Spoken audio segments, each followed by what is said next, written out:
the Kenya School of Government. Let me take this opportunity. My name is Professor Nur Mohammed, Director General here at the Kenya School of Government. I welcome you all to the Kenya School of Government for this very powerful celebration, reflection, and the agenda on the Fourth Africa Asia Youth Forum, which is a platform that celebrates the partnership, the purpose, and the limitless potential of our young people to shape the world we aspire to build.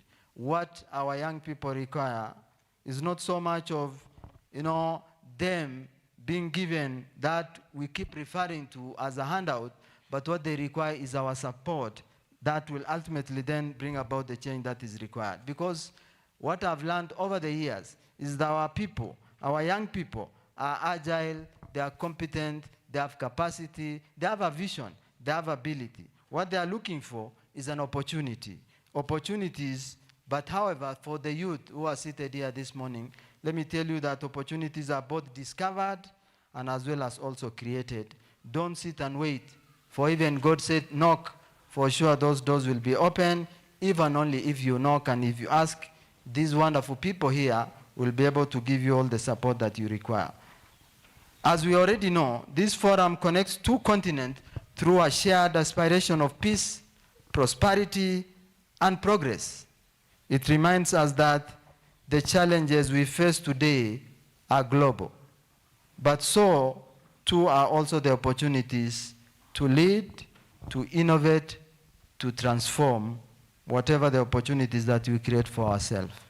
Allow me to emphasize that our mission here at the Kenya School of Government is to nurture leadership that is ethical, that is efficient, that is effective, that is informed, that is transformative, that is visionary, and that ultimately will lead for you to realize your purpose in this world. Because there must be a reason why you are where you are. You have a purpose. If you have that purpose, please know that purpose. Please know your potential. Please create a vision.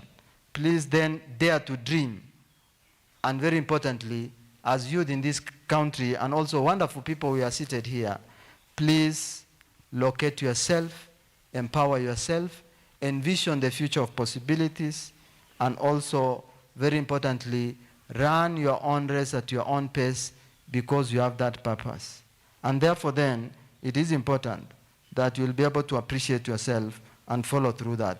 Allow me again to say that we are therefore proud to host this forum with wonderful institution, which I've already mentioned, and also the other, leaders who are present. And it is important also, I think I forget to mention my good brother and friend, Brother Irshad, who is EFA board that is convening this very high-level forum.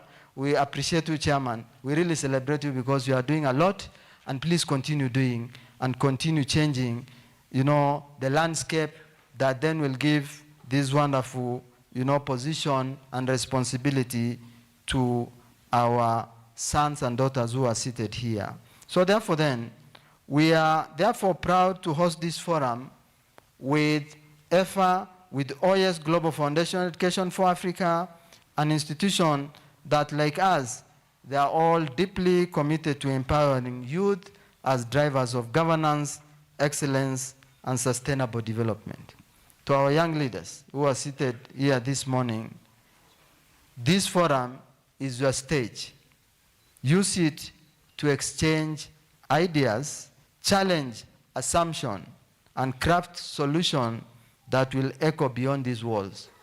Your Excellency, we've developed quite a number of programs for young leaders in this country, especially those who are in the public service, also those who are outside the public service.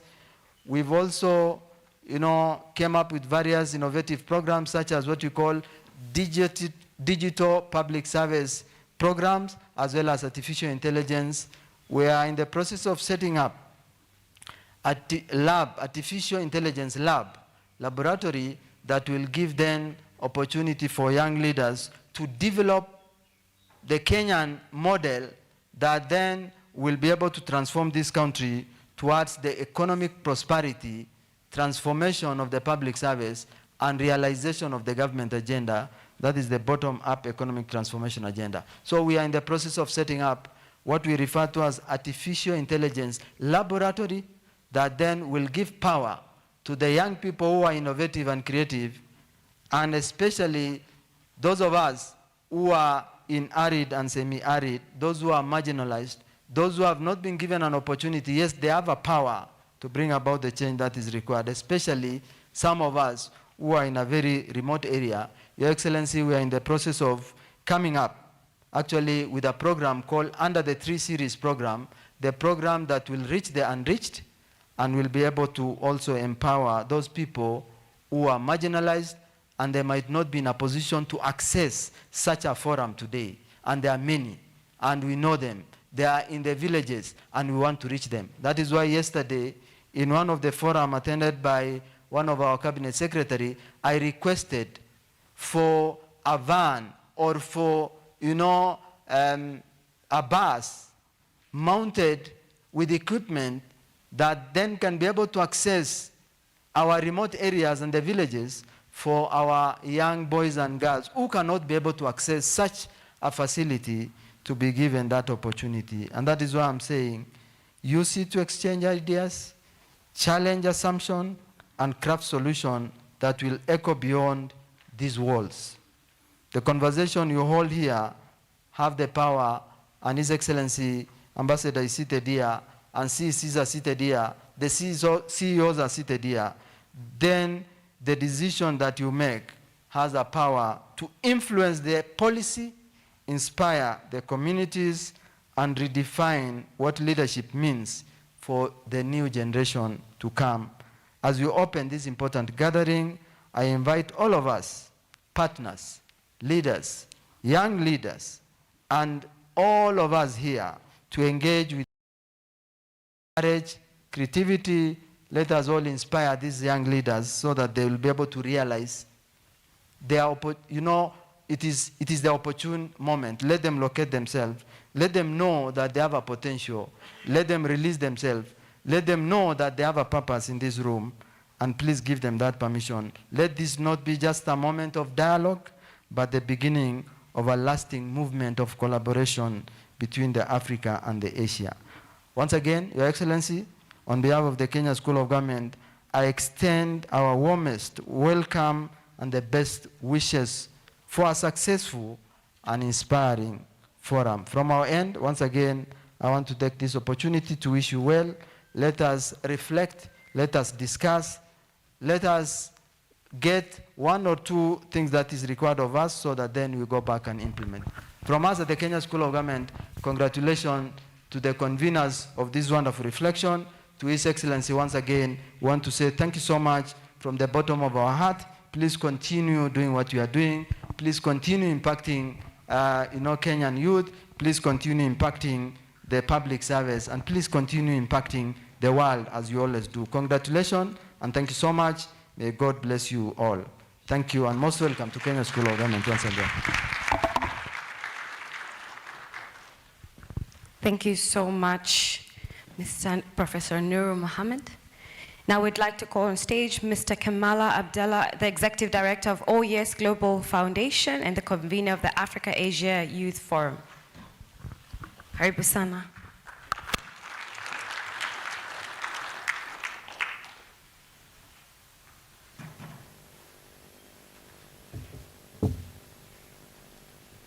Honorable guests, distinguished delegates, esteemed partners, and vibrant young leaders, entrepreneurs, innovators from across Africa and Asia, good morning. And I want to say welcome, karibu, to the 4th African Asian Youth Forum here in Nairobi, Kenya. It's an honor and a privilege to stand before you as a founder and executive director of OES Global Foundation and the governor of this forum, the African Asia Youth Forum, to warmly welcome you all, united by a powerful belief that young people, dreamers, young people are the true drivers of peace, innovation, and economic growth across our two great continents. First of all, I would like to express my heartfelt gratitude to the Republic of Kenya for hosting us and the Kenyan School of Government, our distinguished venue hosts, for the opening its doors to the important continent dialogue, for the creating and perfect environment for learning, collaboration, and inspiration. My sincere appreciation also goes to our co-host organization, Education for Africa, IFA, under the leadership of Sheikh Rashad and Dr. Muhammad Abdul Nur, whose vision and the partnership has been instrumental in making this forum possible. We are also honored by the presence of His Excellency Kang Jung, I'm sorry if I pronounce wrongly, Ambassador of Republic of Korea to Kenya, Professor Nur Muhammad, Director General of Kenya School of Government, and Dr. Christopher, Deputy Representative of UNDP, and all guest speakers and panelists and moderators, as well as delegates across Africa and Asia, especially those who have traveled from different countries to be here. Ladies and gentlemen, I would like to say that we at OS Global Foundation, which is a vibrant, youth-focused civil society organization that is mainly focusing on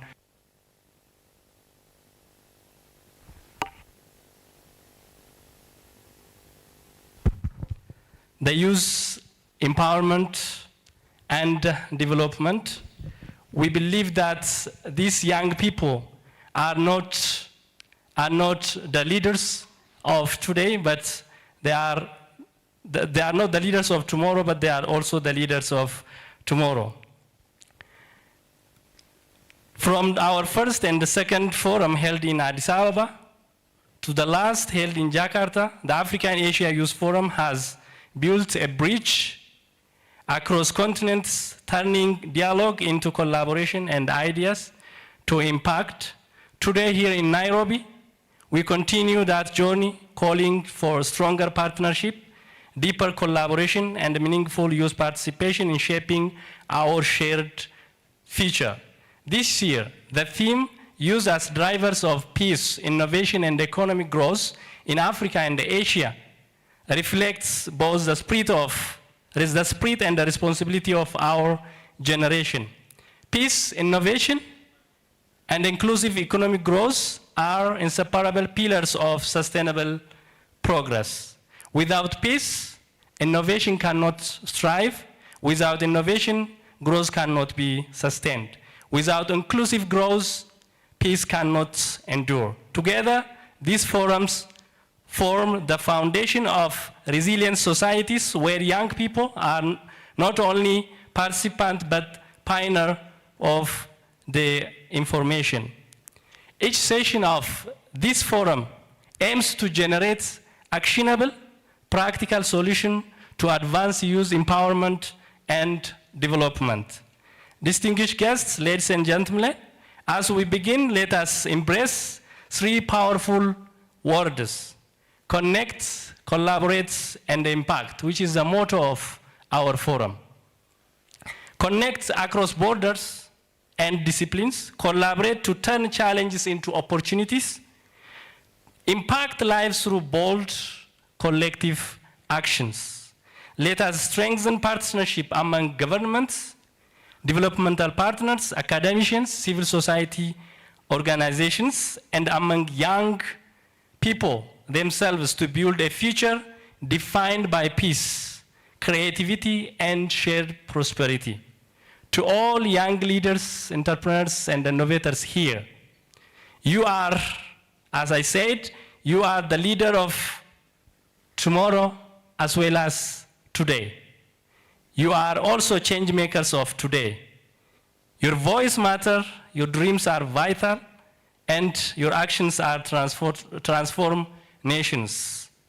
Let this forum be the milestone that inspires us to lead boldly, collaborate meaningfully, and innovate fearlessly.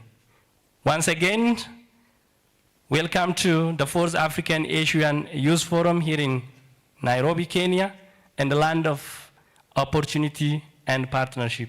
Thank you so much. Galatoma, amasaganalo. Thank you.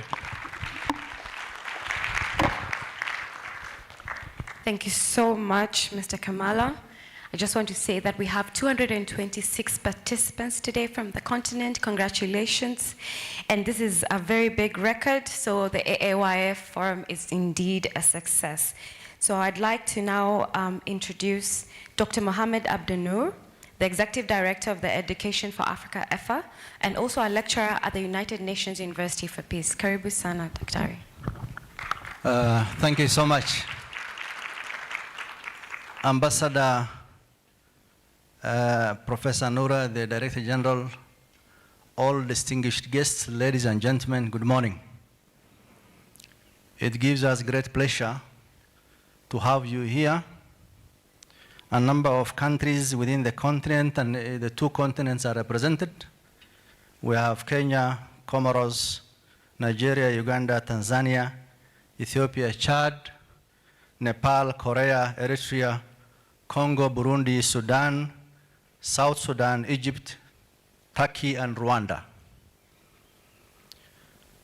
We want to appreciate everyone for making to this great forum. We are 2 continents that have a lot of commonalities, a lot of interests. In the interest of time, because Ambassador has other engagements, maybe I will say a few things later. But first, to welcome you and to thank you for the opportunity, and more particularly the Korean Embassy, UNDP, and Rasida organization for supporting this conference. Thank you to Kenya School of Government, not only hosting us, but also being part of the sponsor. That's extraordinary gesture. We really appreciate Professor and everyone else. It's now my pleasure and honor to invite the Ambassador to make his remarks. And then please, I'll request, because the Ambassador has other engagements, if after that we can be patient for about 2-3 minutes so that the MC can advise on the next steps. Ambassador, karibu sana.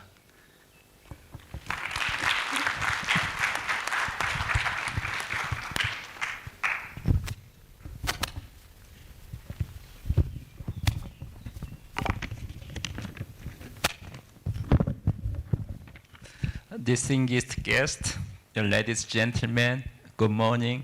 함잠보, 함잠보. 안녕하세요. 환영합니다.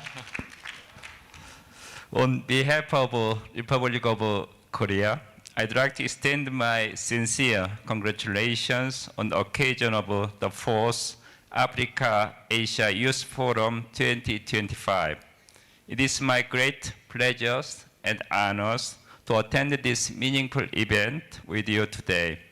I wish to express my heartfelt gratitude to all of you, including Professor Noura Mohamed, Director General, Kenya School of Government, and the representative from OAS Global Foundations, Education for Africa, UNDP, Rasida, International Authority on Development, and other important organizations for attending today's forum out of your busy schedules. The relations between Korea and Kenya have been developing very rapidly since establishment of diplomatic relations in 1964. Last year, 2024, was a significant year marking the 60th anniversary of diplomatic relations between our friendly 2 countries. President William Ruto has visited Korea twice since taking office in September 2022. His visit marks significant milestone in development of bilateral relations and numerous important projects now in progress across Kenya, including Nairobi, Gonja Technopolis, Kiambu, Kajiado, etc. Ladies and gentlemen, recently multilateralism and globalization has been facing serious challenges due to the changing geopolitical landscape.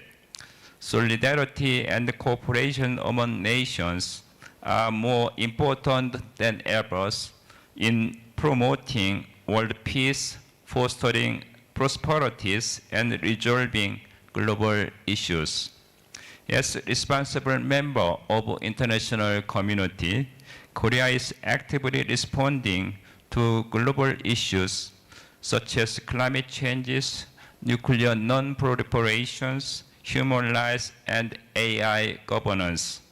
Korea has served as non-permanent member of UN Security Council since last year and plans to host APEC Summit this coming Friday, tomorrow, to be attended by leaders of 21 major economies, including United States and China. Ladies and gentlemen, youth are leaders of the future. They play a crucial role in solving diverse issues, including climate changes, unemployment, cybercrime, gender equalities. Governments around the world, including Korea and Kenya, are making significant efforts to address challenges facing young people. Africa and Asia are most dynamically developing regions. Africa in particular is experiencing the world's fastest economic growth, and the 21st century is often referred to as African century. To expand cooperations with African countries, Korea hosted first Africa-Korea Summit last June. Since then, Korea's interest in Africa, including Kenya, has grown. Many Korean students have attended today's forum. I'm very glad. And thank you for Korean delegation for your wonderful Taekwondo performance today. Taekwondo is the comprehensive martial art that trains the mind, body's etiquette. Kenya is planning to host World Taekwondo Under 21 Championship in early December, and Korea will dispatch wonderful Taekwondo performance team. I hope you will enjoy this coming early December. As a diplomat ambassador, I try to my best serve as bridge role to increase youth exchange and cooperations between Korea and African countries. Korea is now implementing many scholarship training programs to invite many young talented students to advance their studies in Korea. In this context, I believe today's Africa-Asia Youth Forum is highly meaningful and of great importance. I hope it will be valuable opportunities to gather wisdoms and foster in-depth discussions to wisely address the diverse challenges facing young people in Asia and Africa, including global peace buildings, innovations, youth empowerment, and employment. Finally, I hope today's event will remain as a beautiful, wonderful memory for you. Thanks, Asante Sana. Excellency, thank you so much. We'd now like to give you and award you some gifts, a token of appreciation. We beg for the indulgence of everyone. Excellency Ambassador Fatuma Vigad, Mahmoud, Mheshimiwa Mulkhair, Senator Eddie, and all the CECs present. Because the ambassador has to leave, we have a small gift for him. That's the African gesture. And then after that, we will proceed with the program as it is. we request for your indulgence, please. Thank you, Ambassador. Chairman Effa, Sheikh Rashad, and Professor Noura, please, if you could come here to award the ambassador. The ambassador's gift and the Korean embassy for the good gesture, as well as Professor Noura, who is the Director General, is who we will award. Thank you. Yes.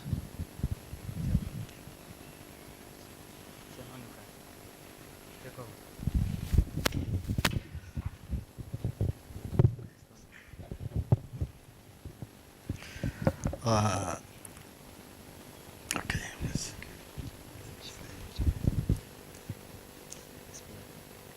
The gift is especially for the ambassador for the good work that he's doing, not just in this forum, but in Kenya general. We want to thank you for the good gesture that you're doing. Thank you very much. Makofi. This is special for the ambassador, and we also have another gift for the embassy, the Korean embassy. Gift for the Korean embassy. Thank you very much for the good work that the embassy is doing here in Kenya. Thank you. At the same time, we also want to award Professor Noura for the good gesture that he's doing, and especially the contribution that he has made for us as the organizers of the event. This is a special gift for Professor. Thank you very much.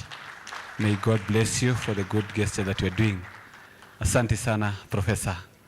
Thank you.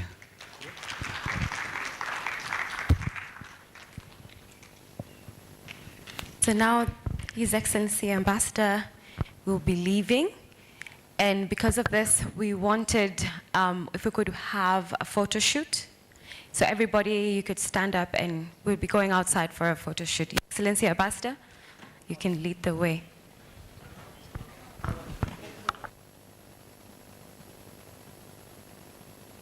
All right, just stand. I think we're going to do the photo shoot here.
And all the guests, all our high-level guests.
We can all take our seats. We can all take our seats. Yes, thank you.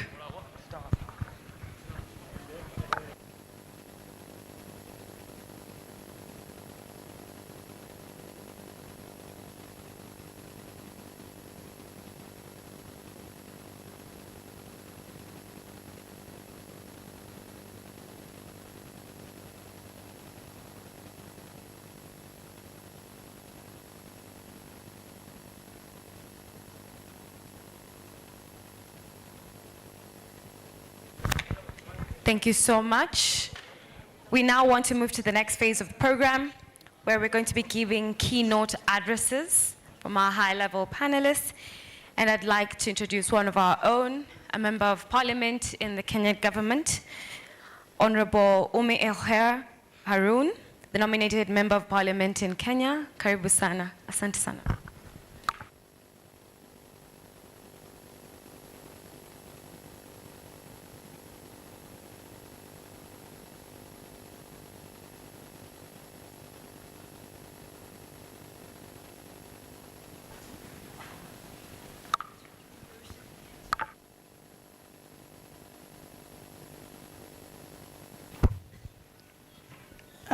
Good morning, everyone.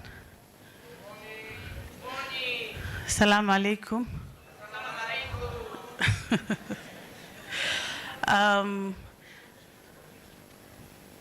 Sorry, I skipped the panel. Sorry, Madam Omi. I'm just going to call you next. We're going to give the remarks to the Deputy Resident Representative from UNDP, Dr. Christopher Laker. Apologies for that, Madam Omi. Apologies. Dr. Christopher Laker, Deputy Resident Representative from UNDP, to give us a few remarks. Can we give him a round of applause?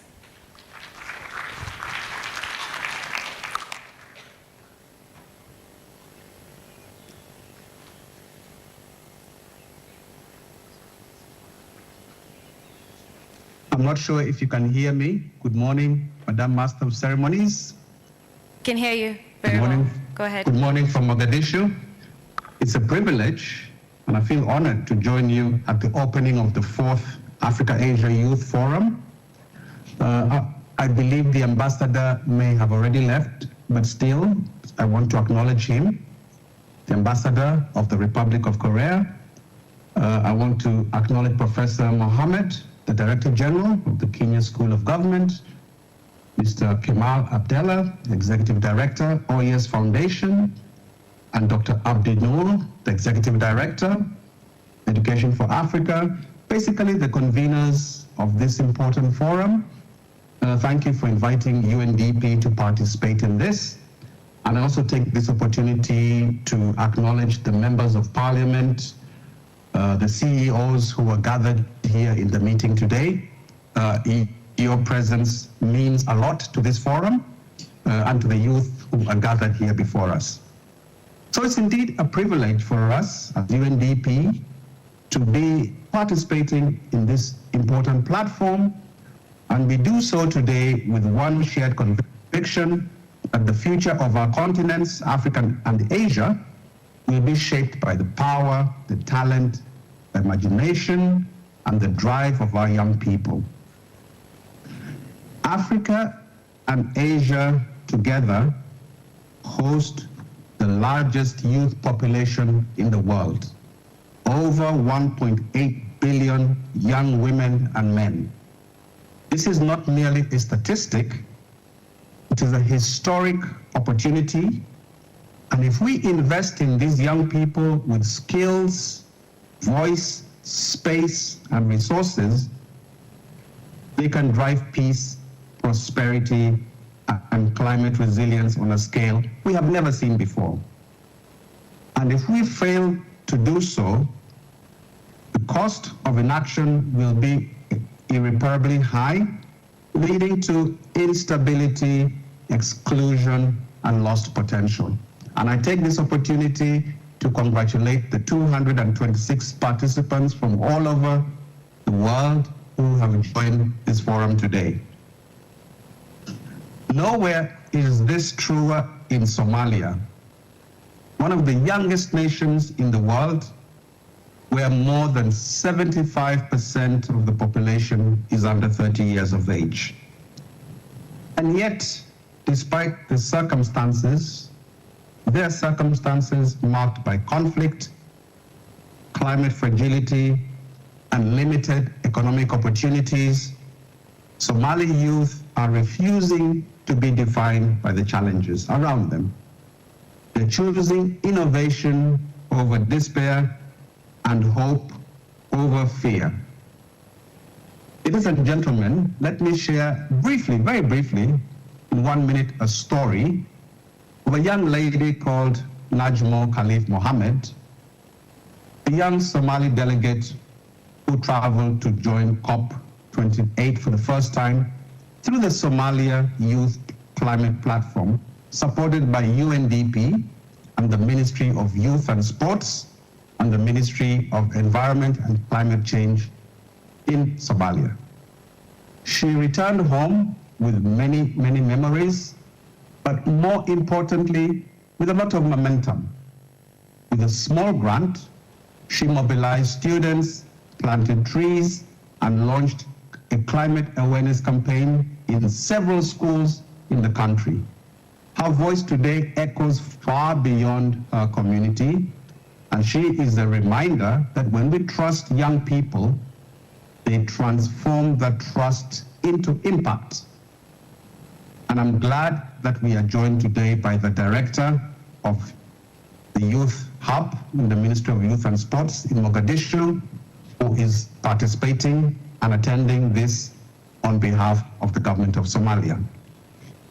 So together in Somalia and with the ministry in particular, we are investing in digital literacy and innovation so that young people can compete in a rapidly changing global economy. We're investing in technical and vocational training so that they gain employable skills and not just certificates. We are investing in financial inclusion so that youth-led enterprises can move from ideas to bankable businesses, and in green and climate-smart livelihoods so the jobs of tomorrow also help to heal the planet. Ladies and gentlemen, through the Somalia Youth Climate Platform alone, nearly 500 young people from 46 youth-led organizations have been mobilized and are actively contributing to national climate strategies, policy dialogues, and community solutions all around the country. This is the kind of transformation we must now scale across districts, across regions, and across continents. And this very powerful forum, the Asia-Africa Youth Platform, offers one such opportunity. So our task today is clear: to turn talent into opportunity, to turn innovation into investment, and to turn youth participation into youth leadership. In the spirit of South-South and triangular cooperation, UNDP firmly believes that young innovators across Africa and Asia have much to learn from each other and even more to build together. Whether it is climate tech, agri-tech, renewable energy, fintech, or peace-building solutions, the youth must not only be consulted, but they must also be empowered, funded, and given a seat at every decision-making table. As we embark on this Forum 2025, I would like to underscore our collective responsibilities, more specifically to governments, create enabling policies, and invest boldly in the youth. To the private sector, finance youth innovation and green jobs, not as charity, but as smart economics. To development partners, align, coordinate, and scale what works instead of duplicating efforts. And to our youth in the room and those online, do not wait for permission to lead. This century is yours. Claim it. Let us choose partnership over isolation, innovation over stagnation, and action over intention. UNDP stands with you. Somalia's youth stand ready. Africa and Asia stand at the dawn of a demographic century. If we act with urgency, unity, and imagination, this will be remembered as the moment when our young people changed the destiny of 2 continents. So with those few remarks, I bring you warm greetings from our resident representative, who unfortunately is in another meeting, but asked me to convey his sentiments. I will once again thank the organizers, the Kenya School of Government, and the other conveners of this meeting for giving us space and a voice to join everybody today and a productive outcome of Africa-Asia Youth Forum 2025. Thank you very much for listening to me. Thank you. Such great incentives and insights from the UNDP department. I believe that really it is the time for the young people. It is the time for innovation. It is the time to endorse our young people. And every one of you who's here, the 226 participants, I want to just tell you that this is a privilege that you have. And going forward, may this be the stepping stone for you to achieve your dreams.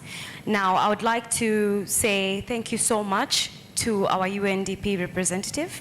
Now I'd like to go on to the next keynote address that is going to be coming from Honorable Umulher Harun, the nominated Member of Parliament, our young person who is an MP, and karibu sana Umulher. Yes.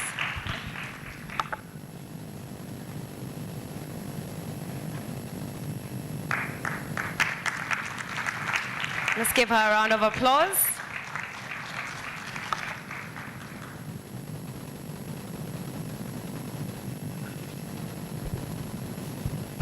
Thank you. Sorry, I had to walk across 2 times. Salam alaikum once again.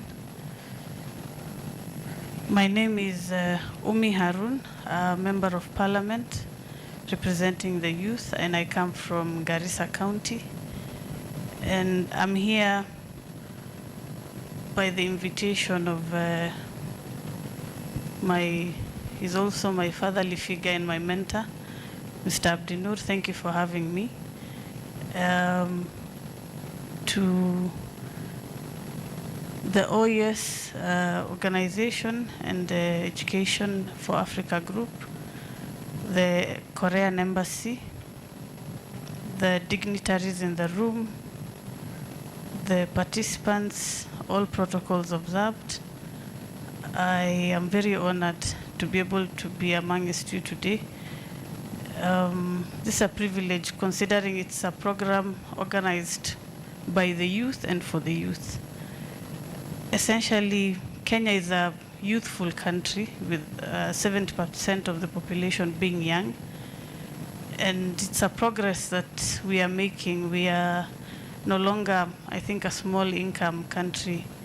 We are now among the emerging economies and soon going to join the bigger economies across the globe.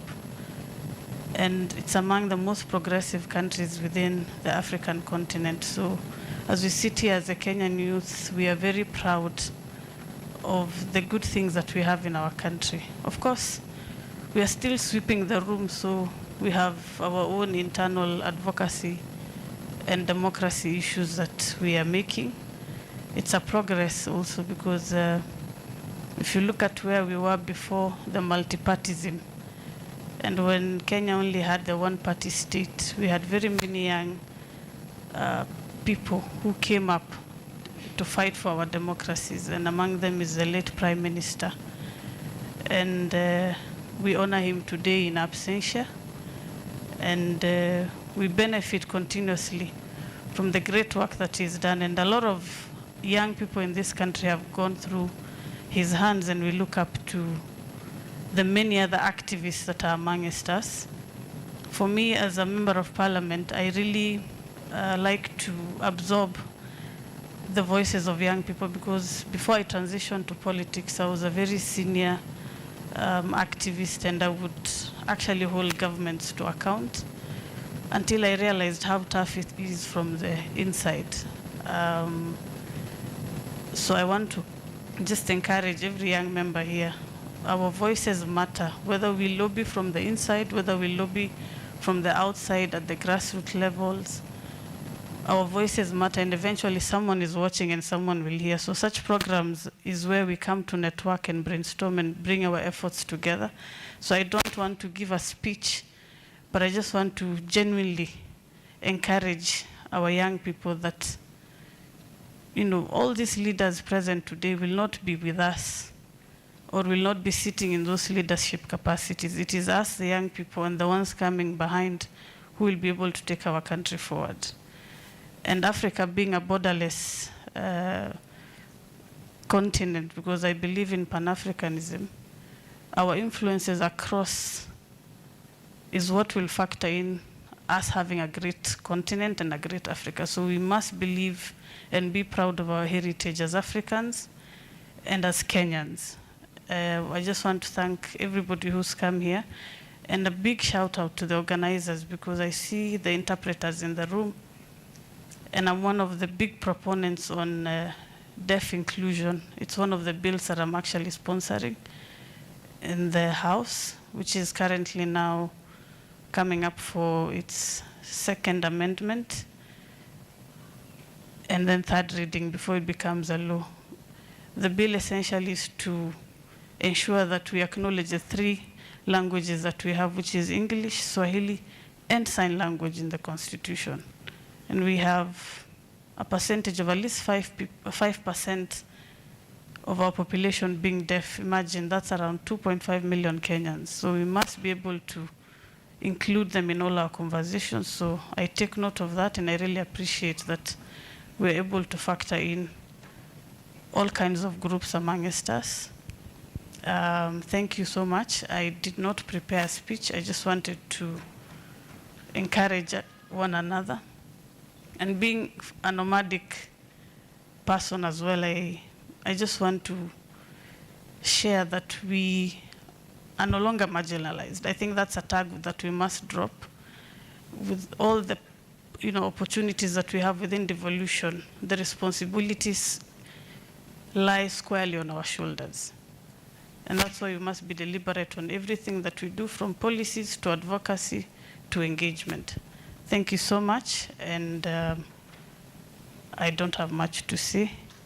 I think my contacts can be found from the organizers. You are free to share my email, phone number. If anybody has something to share, especially on bills or policies, I'll be able to happily take that up. Thank you. Thank you so much, Umulher, one of our own. I also want to acknowledge the 700 young people who have checked in online. Karibuni sana. And I hope that this is an event one of a kind, the Africa Asia Youth Forum, Karibuni Sana. Now I'd like to give the next keynote address speaker, a very important person to this event. Her name is Dr. Fatuma Aden. She's the head of mission in IGAD in Kenya, but she's not just only the head of mission, but she has been really helping a lot, especially in regards to financing and giving all the much support and effort. And I just want to say thank you so much, Dr. Fatuma. You have been a very stepping stone to the EFA community. Thank you. Thank you. Let's appreciate our young moderator for her excellent skills in moderating this session.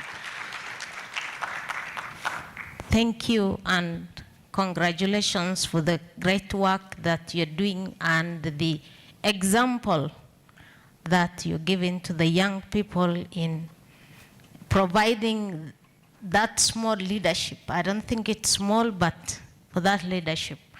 I am Fatma. I work for IGAD. IGAD is a regional intergovernmental organization or community under the African Union Commission. We are one of the 8 blocks, and as Honorable Umi said, We are in a borderless continent, and therefore we want to connect Africa through this kind of my speech, but through the regional economic communities. And I want to make my keynote address on behalf of the Executive Secretary of IGAD, who leads these 8 member states.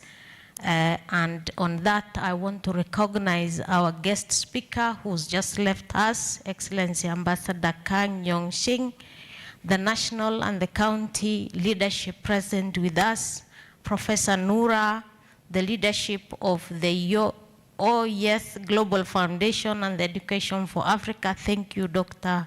Mohammed, for inviting us. The rest of the honorable guests and partners, but above all, the young leaders of Africa and Asia, we want to say thank you for giving us the opportunity to speak to you.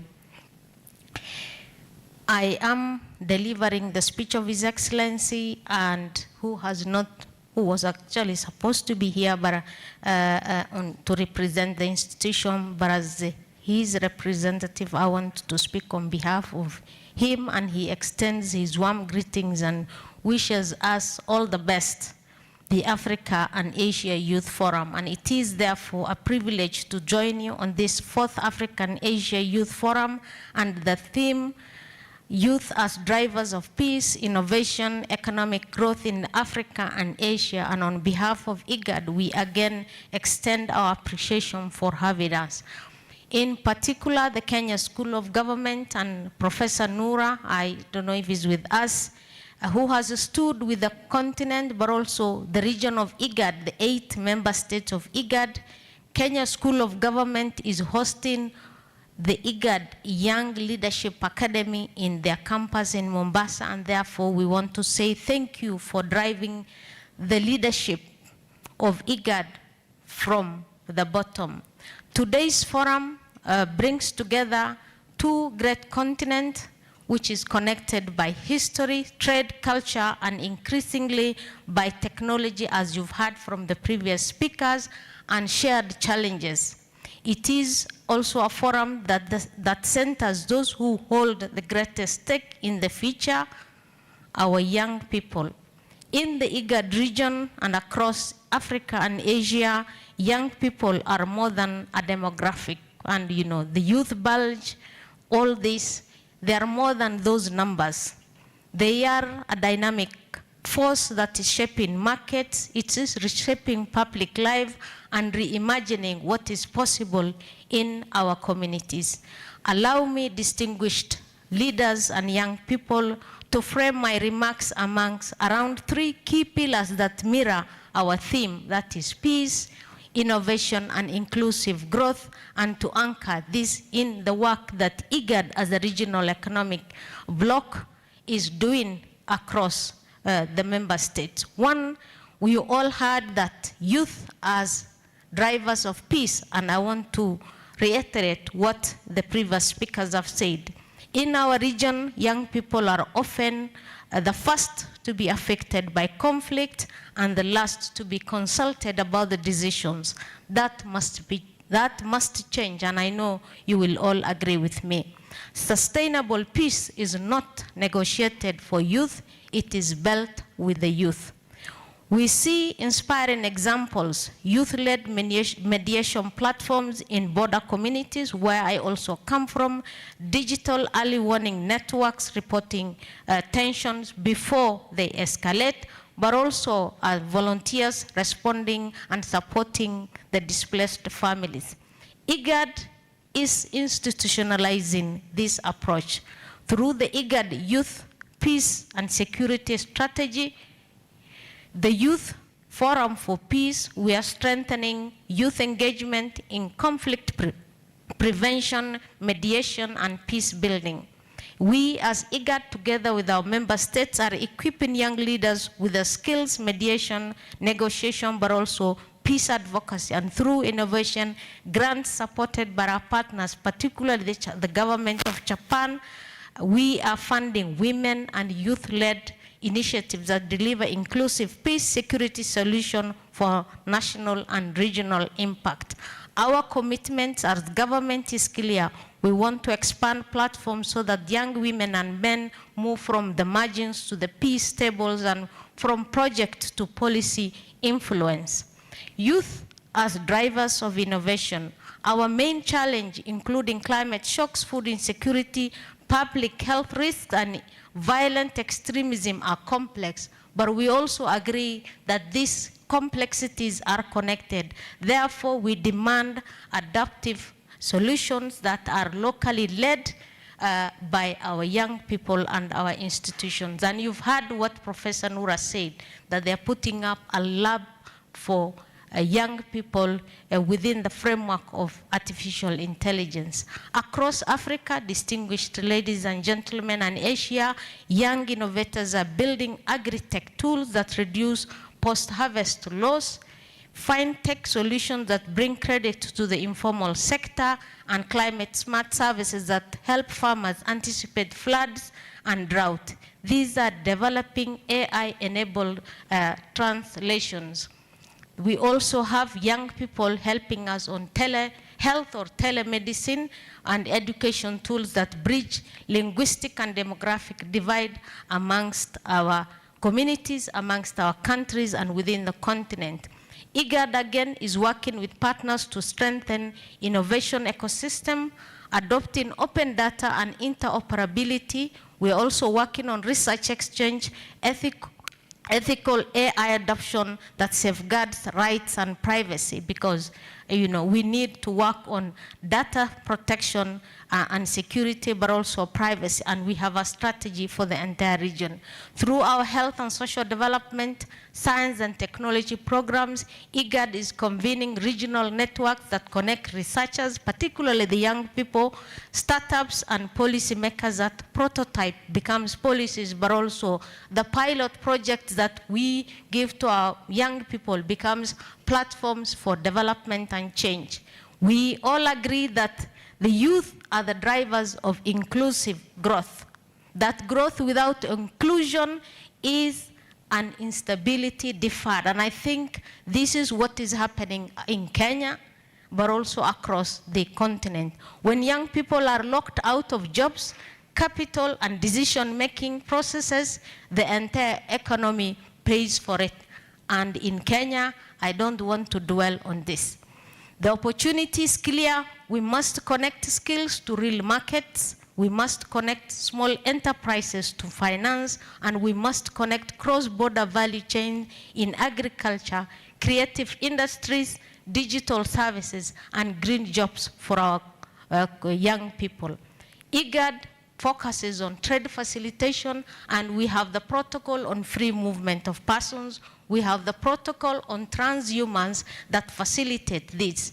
We, as governments, we as a secretariat and institutions are advancing mutual recognitions of skills through the IGAD qualification framework. And just to give you a brief history on that, we, through the IGAD qualification frameworks, have schools in Djibouti that teaches the Kenya curriculum. South Sudan is using the Kenya curriculum, and they are certified with the Kenyan certification. We want to have, qualifications framework that is barriers to cross-border, small, medium enterprises. We are championing the blue and the green economy initiative through the respective ministries of blue economies, and Kenya has really done well, and other countries are too doing great work. We have the IGAD skills and education agenda, where we have the TVET cooperations. We link, and we are continuing to link TVET institutions, teachers capacity building, skills harmonization, and we as an institution with our member governments are helping young people gain qualifications that travels across borders and translates into livelihood. We know that climate change is affecting young people, and we want to build climate resilience and land youth at the center of it, and the Horn of Africa climate reality makes young people central to resilience that is guided by our youth policy. Land remains a critical pathway to dignity and productivity for young people, and IGAD through its land program is leading young people or youth-led organization which runs digital media campaigns to raise awareness. Inclusion and integrity, we are also working with young women, refugees, persons with disabilities, and we are happy to have our persons with disabilities with us and ensuring that the underserved communities are also present in the table. 3 concrete things as I conclude from this forum. 1, to the young people, youth, peace, and innovation must be led by young people. We want to focus on the Africa-Asia Skills and Startup Exchange. We need to have short-term placement between accelerator universities and innovation hubs between the 2 continents. We also want to have youth compact for inclusive growth so that we are able to provide practical commitment from government, the private sector, and development partners so that young people access finance, private-public mentorship to our young people. And IGAD as an institution together with our member government stands ready to support this process. Again, your voice is your power as young people. Your network is your runway. Your integrity is your compass. I think all this that has been said without integrity is going nowhere. Let us guide you when choices, let it guide you when choices are hard and applause it when it is loud. Because it's difficult to hold on to integrity when things are difficult. To our development partners who've joined us, let's invest patiently in our young youth. Let us provide experimentation and scale up startups that work. Let us have an open door policy, particularly for internships, research lab, and procurement opportunities. And let's share data responsibly to support evidence-based solution. I want to congratulate finally the OES Global Foundation and the Education for Africa for their stewardship, for their leadership, and for bringing this great team together. And we salute the government of Ambassador and his government for providing support, believing in Kenya to host this, but also the leadership of the Kenya School of Government. Let us remember that peace is built in the everyday choices of our citizens, that innovation is sparked when constraints meet creativity, and our young people are doing that. Thank you very much, and on behalf of IGAD, congratulations again. Thank you so much, Dr. Fatuma. Such a great speech. Indeed, we do have women in leadership who are driving the youth agenda forward. Thank you so much. So now I'd like to invite Honorable Eddie Oketch, the Senator of Migori County. Because of time, kindly 5 minutes only.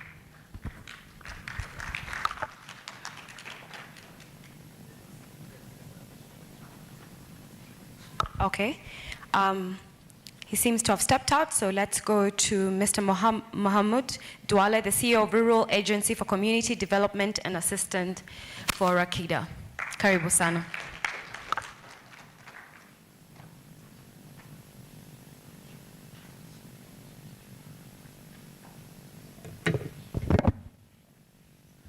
Good morning. Good morning. I don't know how to say it in Korea, but I will say good morning. So you tell me in Korea, how do you say good morning? Chunachi. Okay. Thank you very much. Thank you. I don't have a lot to say, but I really want to first take this golden opportunity to thank the organizers of this wonderful event. Also to OES, Mr. Jamal and Education for Africa, Jamal Galatoma, for this wonderful event.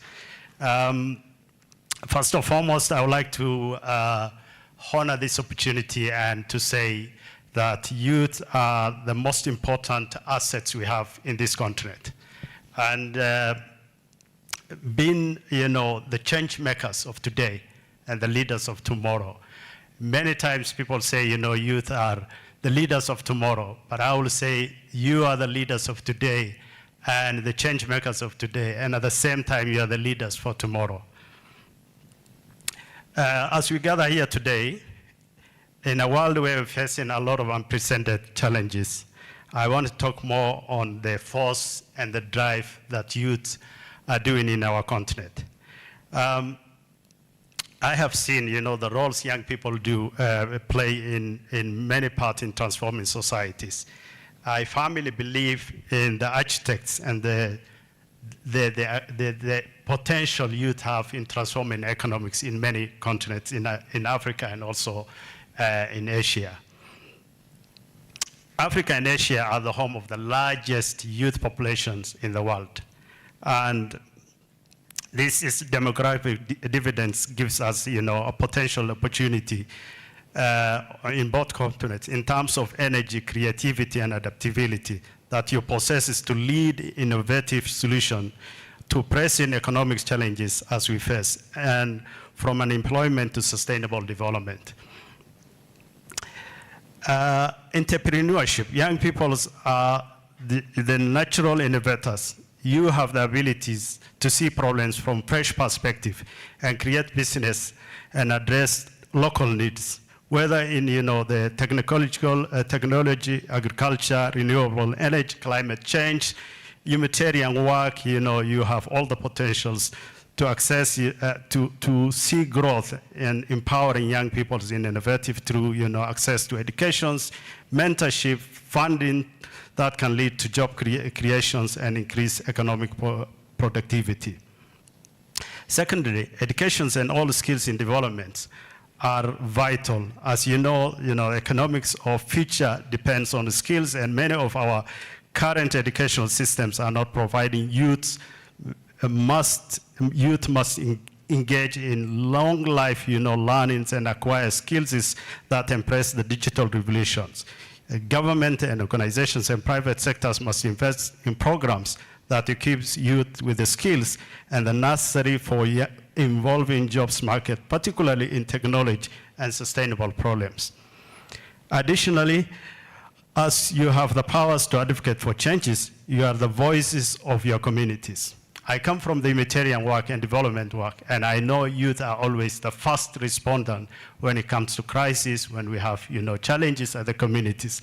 And therefore, we want you to be the change makers and the voice of your communities.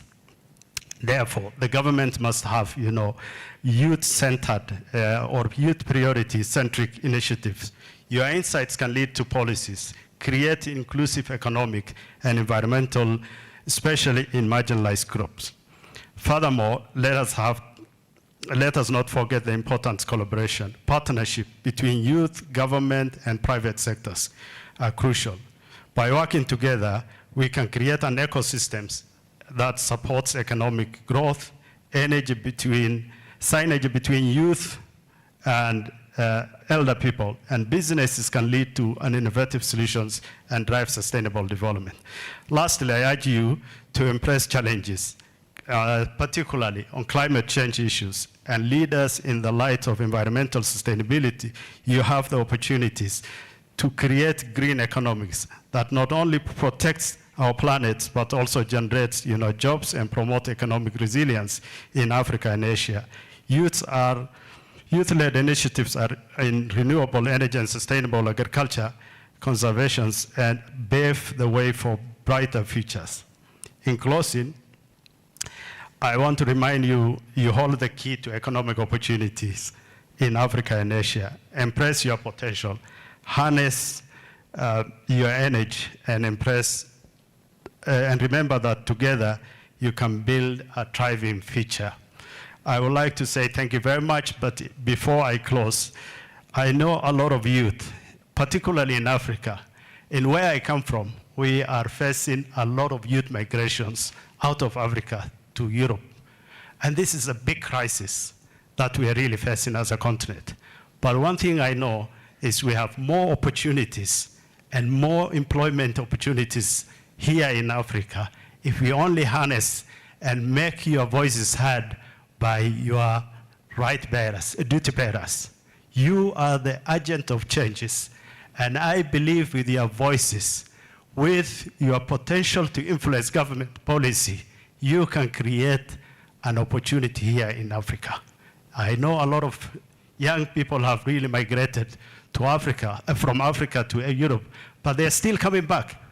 And some of them are trapped, others are dying in seas.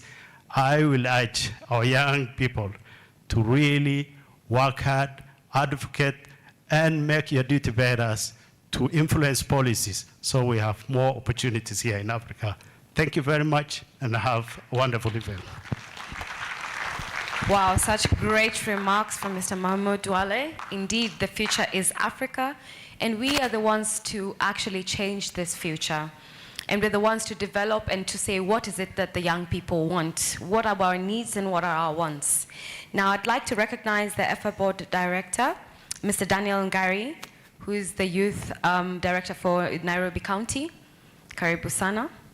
I also now want to go back to the next keynote address. She is one-of-a-kind woman, and her name is Honorable Hawa Abdi Sahal. To introduce her she's CEC of the county, and I was saying because we have all the county members from different counties, Nairobi, Nandi, Nakuru, Garissa, and Tana River, because she's our keynote address, she should be the one to bring them and to just bring them on board. Karibu sana, Madam CEC. Let's give her a round of applause.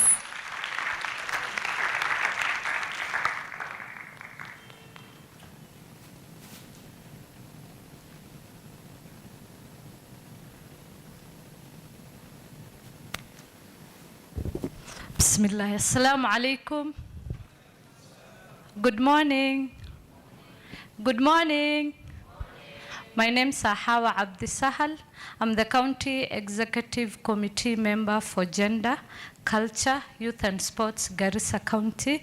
And being part of the youth aspect, we are here to represent the counties. So let me take this opportunity to have my colleagues from the said counties to come and say hi. Please, waziris, kujeni msalimie youth. We have like 4 waziris. Let them introduce themselves. Now, salimia. Thank you very much. Thank you very much, Waziri Garissa. I am Rose Angira, the CECM in charge of sports, youth affairs and arts, Nandi County, and I bring you warm greetings from the county government of Nandi, led by His Excellency Wakili Stephen Sang. Do you receive them? Secondly, I want to say that I am delighted to be here in such a gathering, just talking about the key drivers of the world, the youth. I'm very, very excited to appreciate the OES who have taken this initiative to bring us together to talk about our youth. I want to say that it's an honor to meet here in this 4th Africa Asia Youth Forum, just to talk about global visionaries. Our youth are the global visionaries. And the partners that are here and all that have gathered here are the supporting pillars. I want to say that the energy and the creativity and courage of the youth are humanity's greatest renewable resource. And when Africa and Asia come together just to stand and speak for the youth, or to speak about the youth, it means that we are prioritizing investing in the young people. And youth are the architects of peace. Peace is not built by treaties alone, but it's built by people. Everywhere I go, I meet young men and women who are choosing dialogue over division, hope over hate. And that is what is going to help us to really construct peace in these great continents of Asia and Africa. From community mediators in South Sudan to climate activists in Europe and human rights defenders in Asia, youth are showing us that peace has transformed into youthfulness. Secondly, I want to say that youth are the pulse of innovation, and we really need to psych them to build that. And lastly, I want to say youth are the engine of economic growth. Let us give them a chance to rise so that the nation can thrive. Let us give them a chance to unite so that the world can win. Thank you very much. Thank you so much. Can all the CECs present kindly join us on stage? Can all the CECs present kindly join us on stage? Okay, hamjambo. Good morning. Good, my name is Sabas Kunyo. I'm the CEC member in charge of education, youth and sports, gender and social services from the county government of Tana River. I have the honor and the pleasure to participate. It's my first time to take a part in the 4th Africa Asia Youth Forum. I know the youth are the majority in any society, be it county level, national, regional, or global. So what I would like is to empower the youth. We have the passion to empower the youth, to give them platforms to amplify their voice, to take part in the decision making. You cannot be part of a development process when you are not participating. So we encourage youth to participate, issues affecting them, to connect, to collaborate, and give impact. Thank you for that. Thank you so much. Good morning. My name is Elga Riaga, CEC member in charge of youth, sports, gender, and social services from Nakuru County. I bring to you greetings from Her Excellency, the Governor of Nakuru County. And from Nakuru, even His Excellency, the President is there.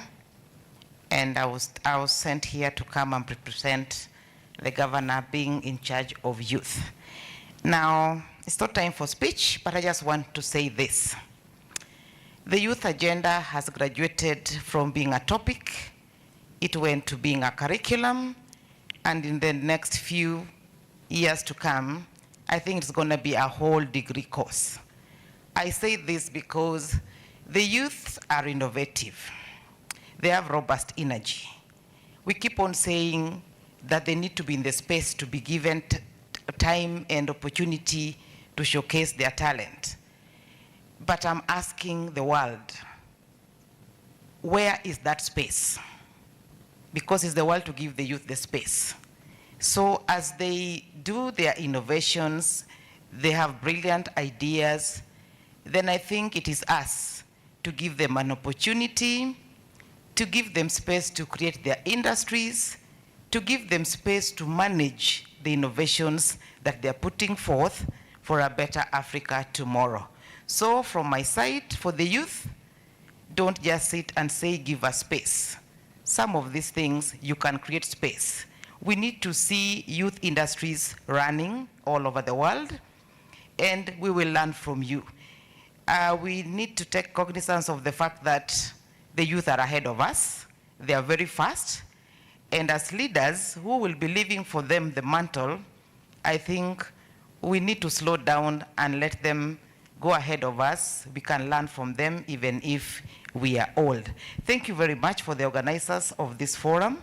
We look forward to engagements, we look forward to learn, and we look forward to hear about the youth and the future that they want in Africa and the world. Thank you very much. God bless you. Thank you, organizers. Daniel Gare is my name. I'm here to represent the CEC of Talent, Skills Development and Care, Nairobi County Government. For me, I'm Director for Youth, Talent, and Recreation Activities within Nairobi County. I won't give a speech because we will be represented in the panel, so we will be talking more about Nairobi during the panel session. Thank you and welcome to Nairobi. Thank you so much, Mawaziris. You need to understand, because we are politicians, we will talk a lot, so you will forgive us. And our keynote here is give the youth an opportunity to thrive. I'll give you a small example, and I want Mohammed to hear this, please. If you give an opportunity to the youths, I'm very sure they will build themselves. A good example is myself, and this is a life experience.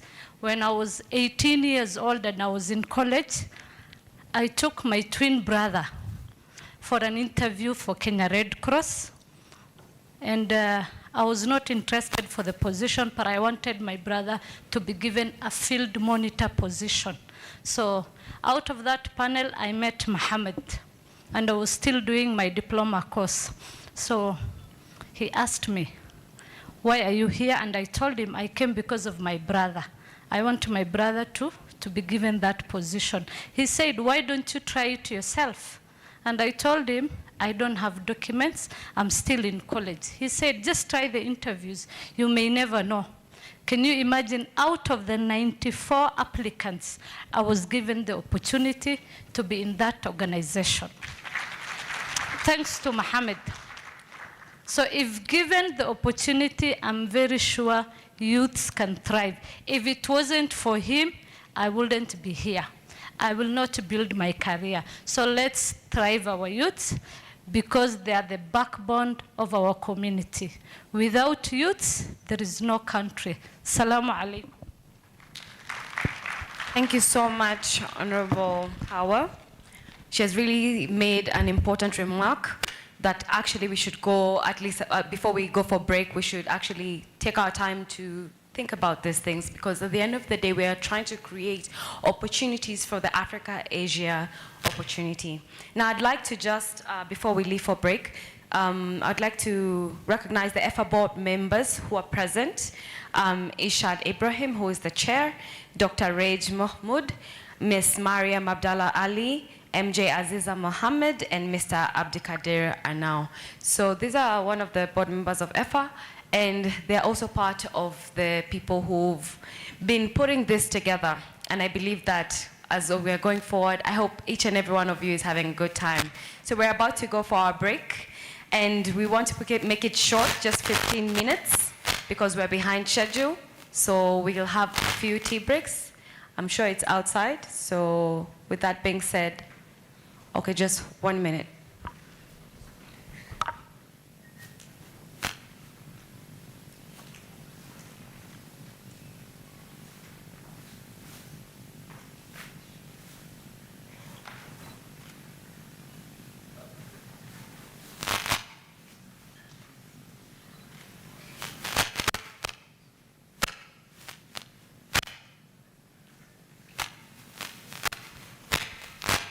Okay, before we break, we'd like to ask the Rasida CEO to come in front on stage, kindly.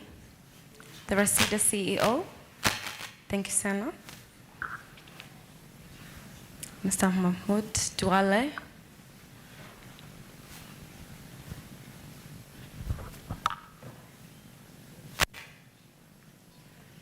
A token of appreciation for your candid gesture towards this cause for the young people.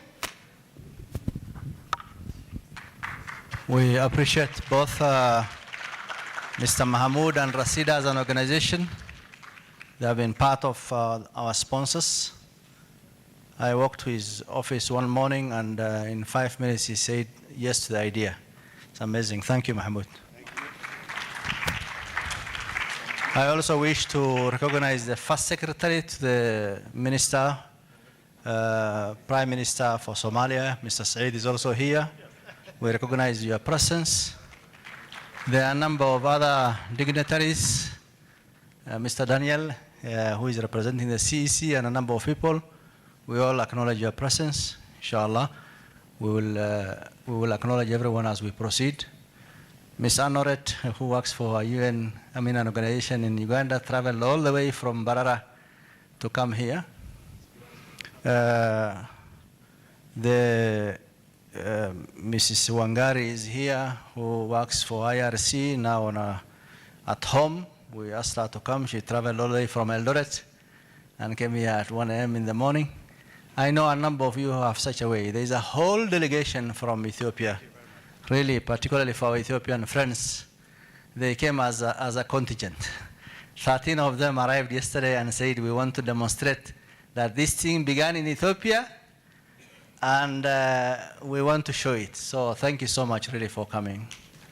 We have callers from Nepal, from Comoros, from all over the world who are online. We acknowledge you. So back to MC, please. So much, Daktari. So we'd now like to go for a break. I'd like to give a bit of housekeeping. So we can use the door there at the front. There's a station there. There's also an exit on the right. So it depends on which station you'd like to go to. So kindly, maybe as we arise, let us go for our tea break. 15 minutes only. Thank you so much.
Hello.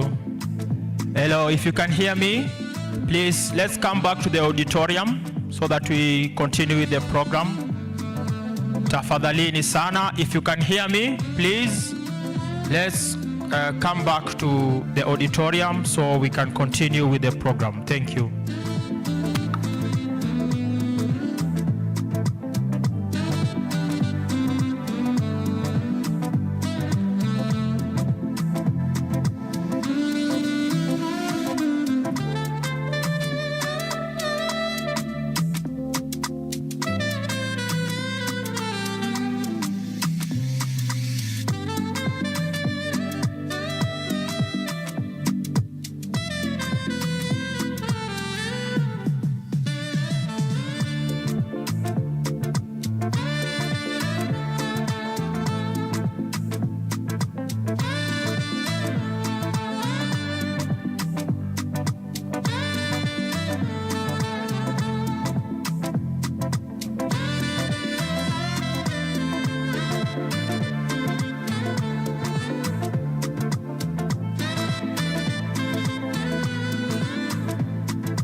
Hello guys, if you can hear me, please, if you can hear me, let's come back to the auditorium.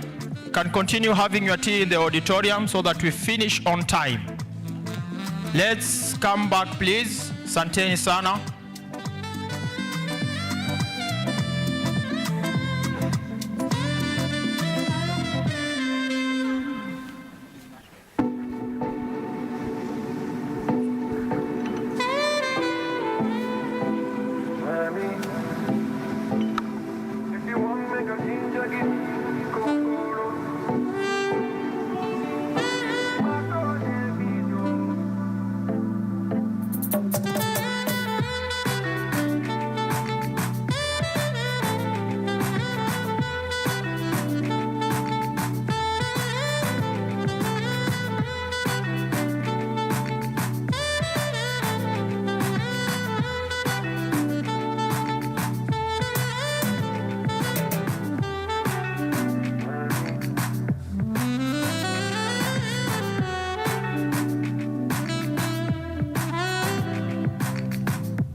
Ladies and gentlemen, if you can hear me and you're outside, please, let's come back to the auditorium and have our seats for the next session. It's a panel discussion. Asanteni sana. And if you are with someone who seems they are not in a hurry to come back to the auditorium, please remind them.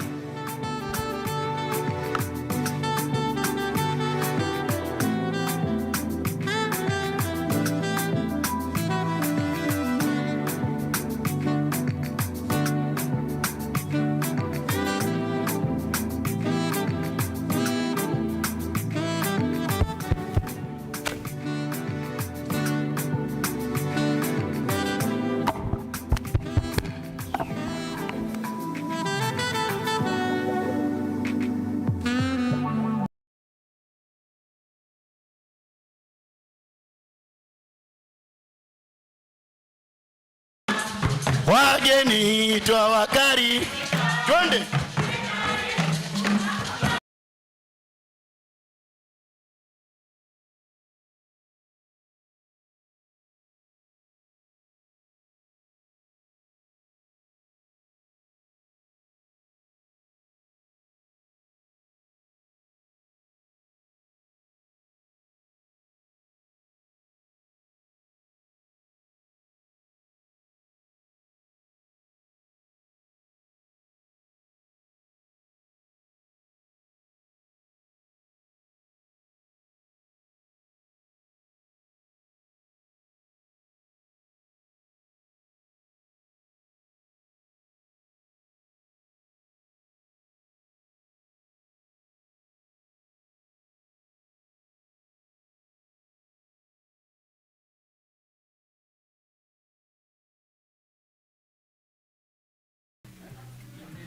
My name is Hamza Hassan. What is your name? Thank you so much. Nice to meet you. There is something. The guys that are outside, please, let's come back to the auditorium.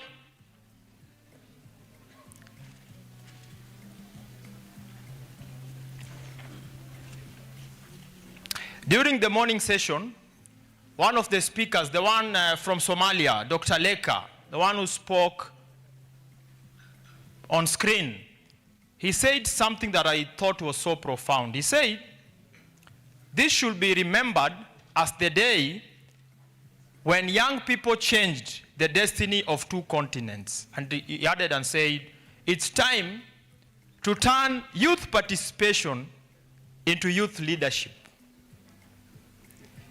The youth or the young people should not only be consulted, but given a seat on the table.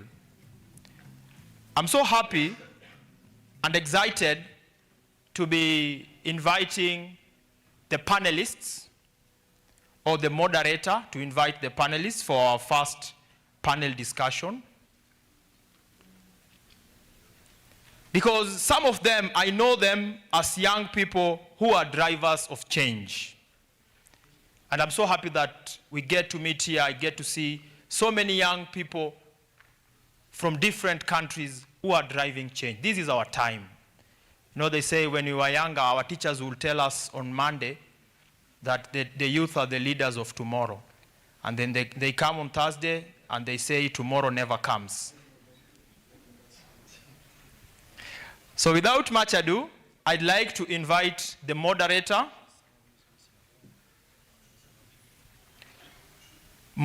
Before I invite the moderator, I've been told there's someone who's missing their phone. I think they misplaced it. And I think this is a very safe place.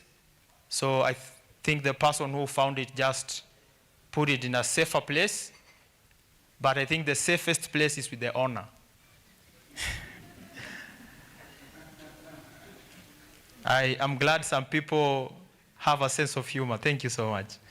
So I'd like to invite our moderator, Mr. Peter Durito Bage, Partnership and Program Advisor at Acacia Dialogue Center, Nairobi, Kenya, who will be leading the discussion on African and Asian youth leading peace and transformative change. Please give him another round of applause, please. We can do better. Karibu sana, brother.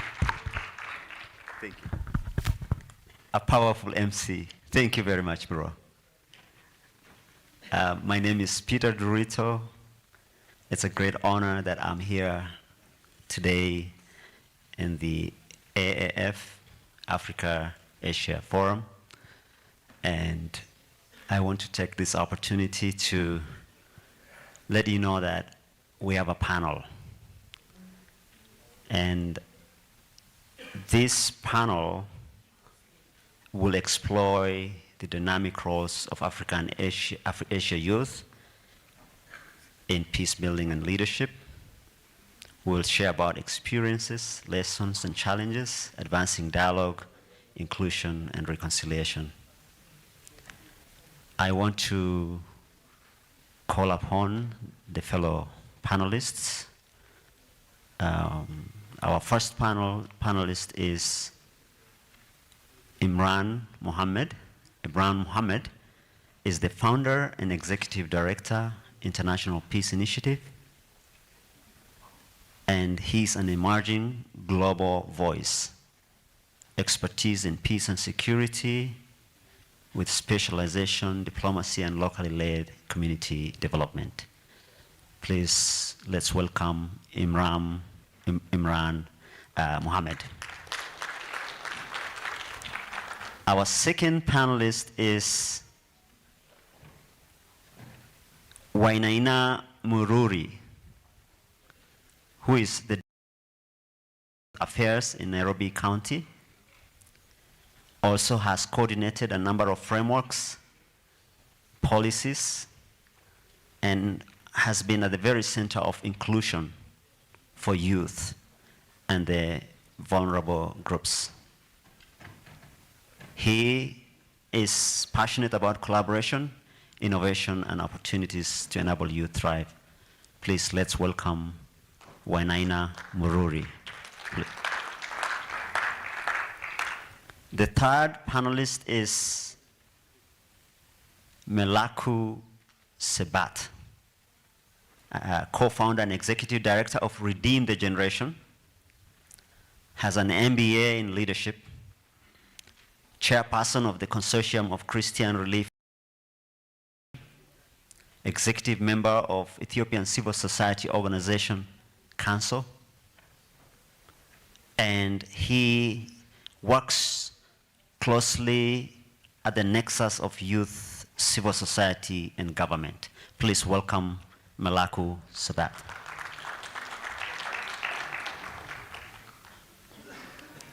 The fourth panelist is Elijah Koome. Elijah Koome is the Executive Director of Youth Advocacy Africa, and he leads strategy and programs that help young Africans gain skills, networks, and opportunities. And he is at the center of youth active role in governance and civic dialogue. And please, let's welcome Elijah Koome. The fifth person is one and only. Because when you see around, you see just you, a man, you know, and we don't see ladies. But we are very much privileged to have a lady with us. Her name is Neema Sheikh Abdikadir. She's a dedicated advocate for youth engagement, inclusion, and transformative leadership, been a vice chairperson for inclusion and engagement at Commonwealth Youth Forum and Council. She is a champion. She amplifies the voice of the younger people in socio-economic development and advocates for the rights of women, youth, and marginalized communities. And please, let's welcome, put your hands together for Neema Sheikh. Right. And so at this point, I wanted to bring us to allow for about 1 minute, and I will start with Neema Sheikh, just to introduce yourself, and then we can go round, and Elijah, Imran, and then like that. Please welcome.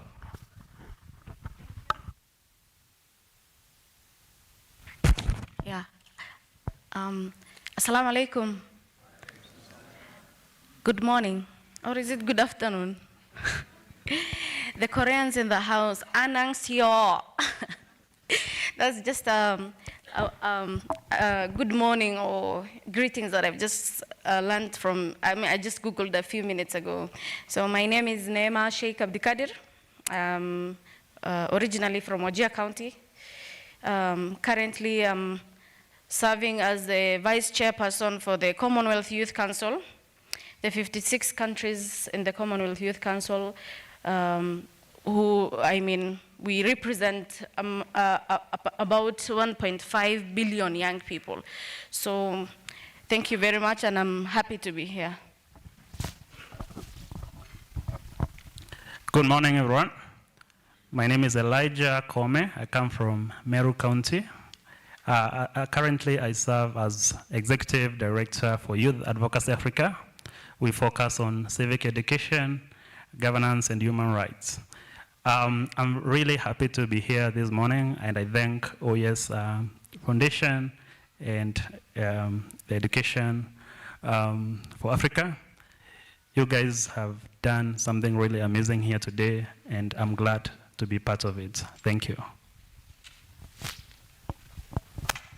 Good afternoon to everybody in the room. My name is Imran Mohammed. I'm the founder and executive director of a non-profit organization, mainly dealing with peace building and conflict resolution.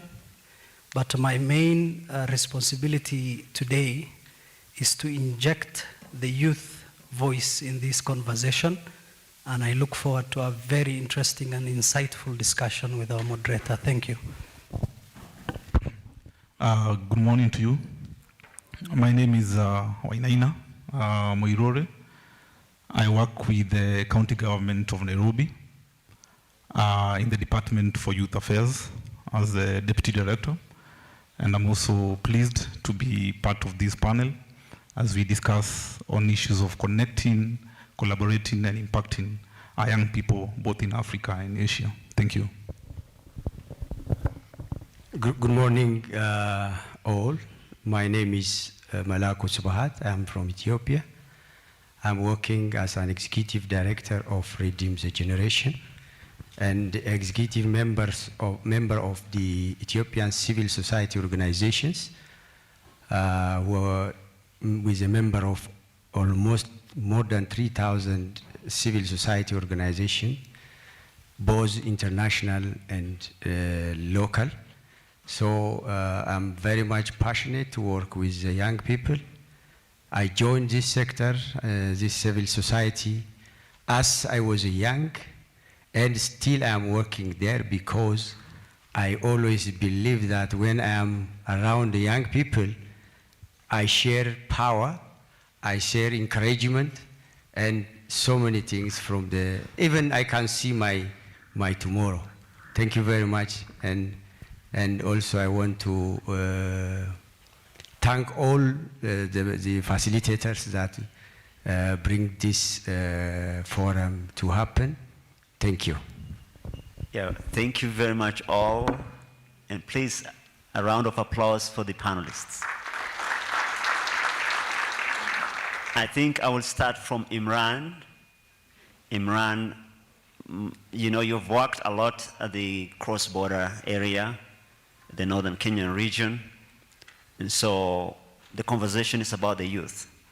And so can you kindly highlight the gaps that youth-led efforts, regional cross-border initiatives are facing in terms of peace-building initiatives?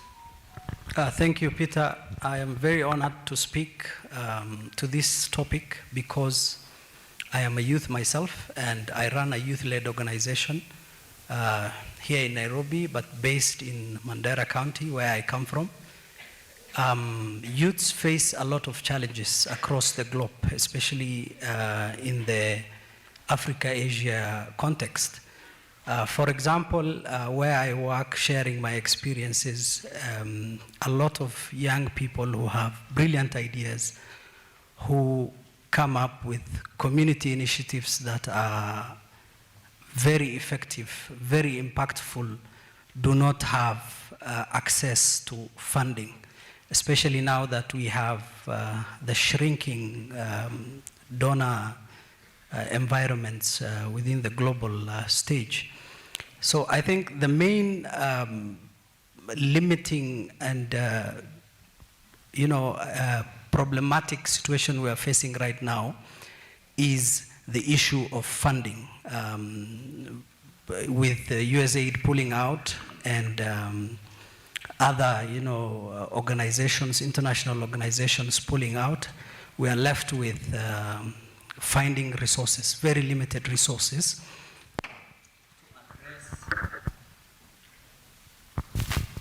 To address a myriad of issues in the communities, which is, I think, impossible. So the overriding right now is the issue of funding. Number two, where fundings are available, I think young people do not have access to this funding as well, because of the people in these positions of power and influence who oftentimes give limited access to young people. So the space of young people has been ceremonially very tokenistic, to say the least, but young people have the capabilities, have the potential, have the initiatives to change the emerging issues in their communities at the grassroots level and at national levels as well. But then these two issues in terms of limited funding and accessibility to the funds that are already available is a very, very crucial issue for young people. Thank you. Thank you, Imran. And that now brings us to the next person, who is Neema. And Neema Sheikh Abdikadir, you are the advocate for youth engagement inclusion in the whole globe. And with your experience at the Commonwealth, and even as a leader either in the northern Kenya, what are the challenges that women and youth are facing in inclusion? And why have they often remained underrepresented? Thank you very much, Peter, for the question. I would say first, as the Vice Chair for the Commonwealth Youth Council, my main role is ensuring that everyone is included. I mean, inclusion and engagement. That is the whole, that is my role. And inclusion talks about young people. Young people must be included. Women must be included. People with disabilities must be included. There are communities other than also who feel they're marginalized and heard, unappreciated. And we are facing a lot of challenges. And I'm speaking from a point of view where I'm a young woman coming from a very marginalized community. We often get, are given these roles. Like right now I'm here, you have given me a role, I'm a panelist. But most of the times you realize we are not part of the decision making, we don't have the powers to make decisions. And also, most of our communities are like male dominated communities where they feel like leadership positions are mainly not for female or for young people, because maybe they feel young people are inexperienced and they have never had the chance to,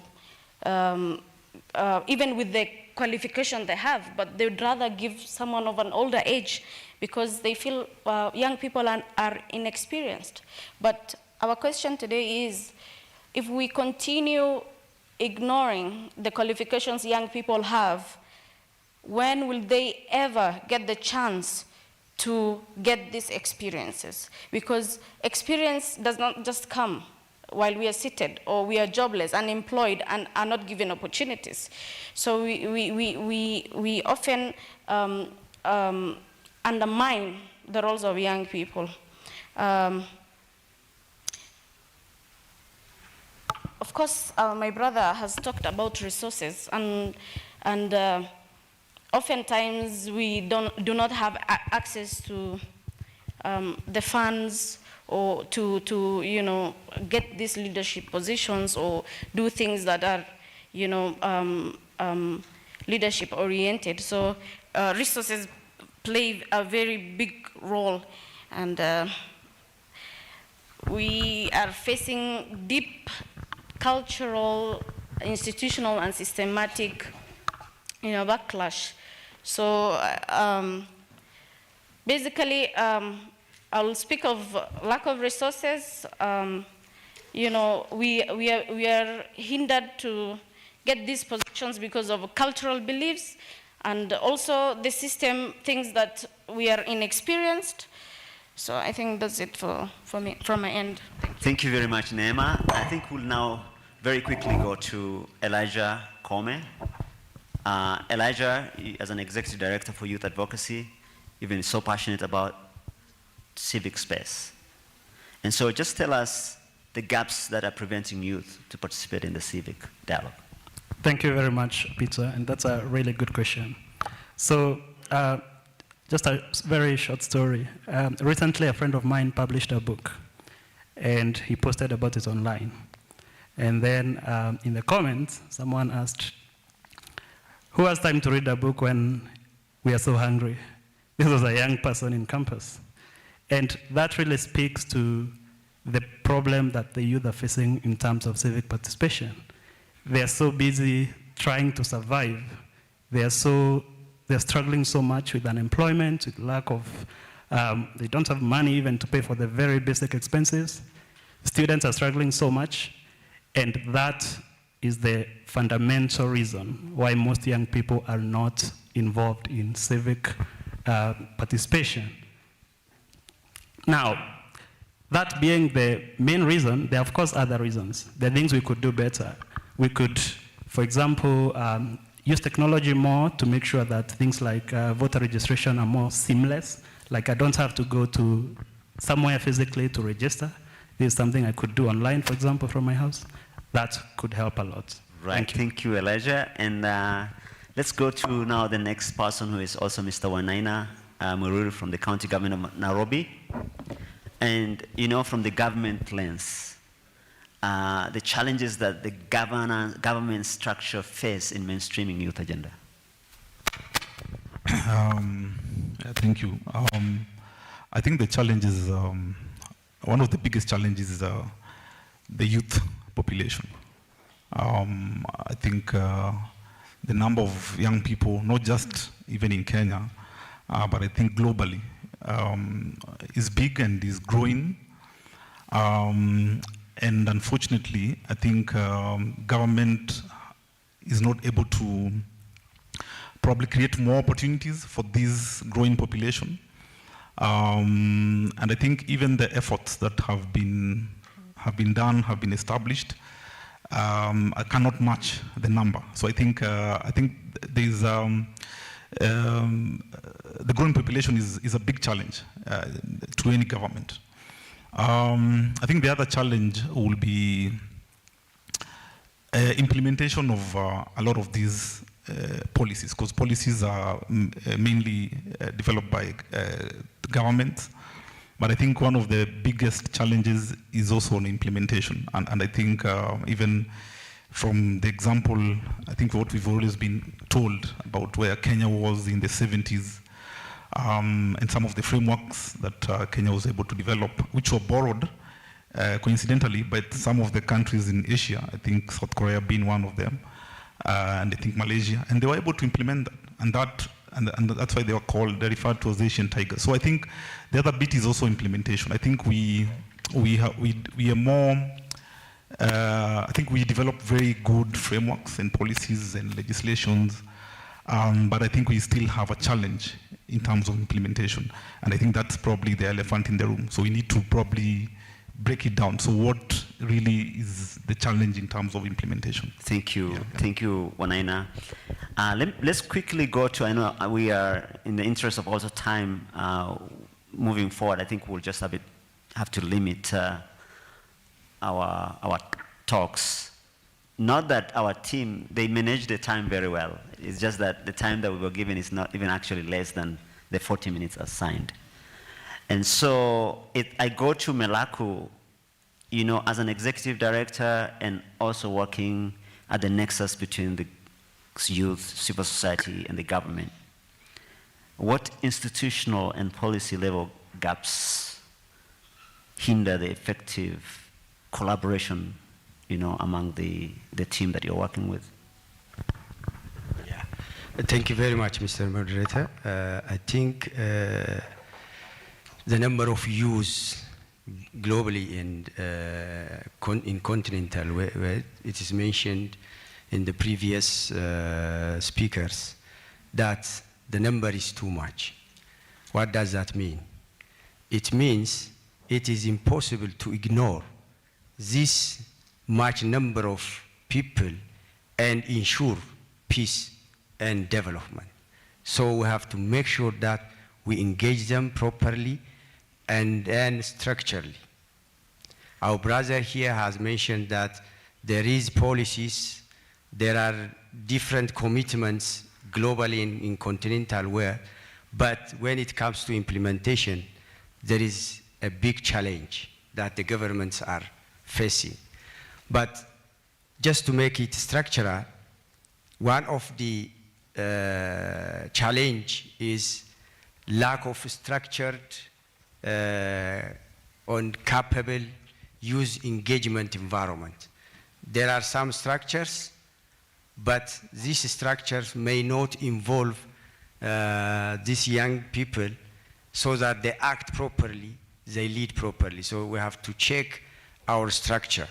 The other one is poor coordination among the sectors that are working on youth engagement. For example, in our country, there are different ministry offices that deal with young people, education, health, and also peace, Ministry of Peace. But they have to make sure that they coordinate themselves and address the issue of young people. This is also one of the coordination challenge, poor coordination.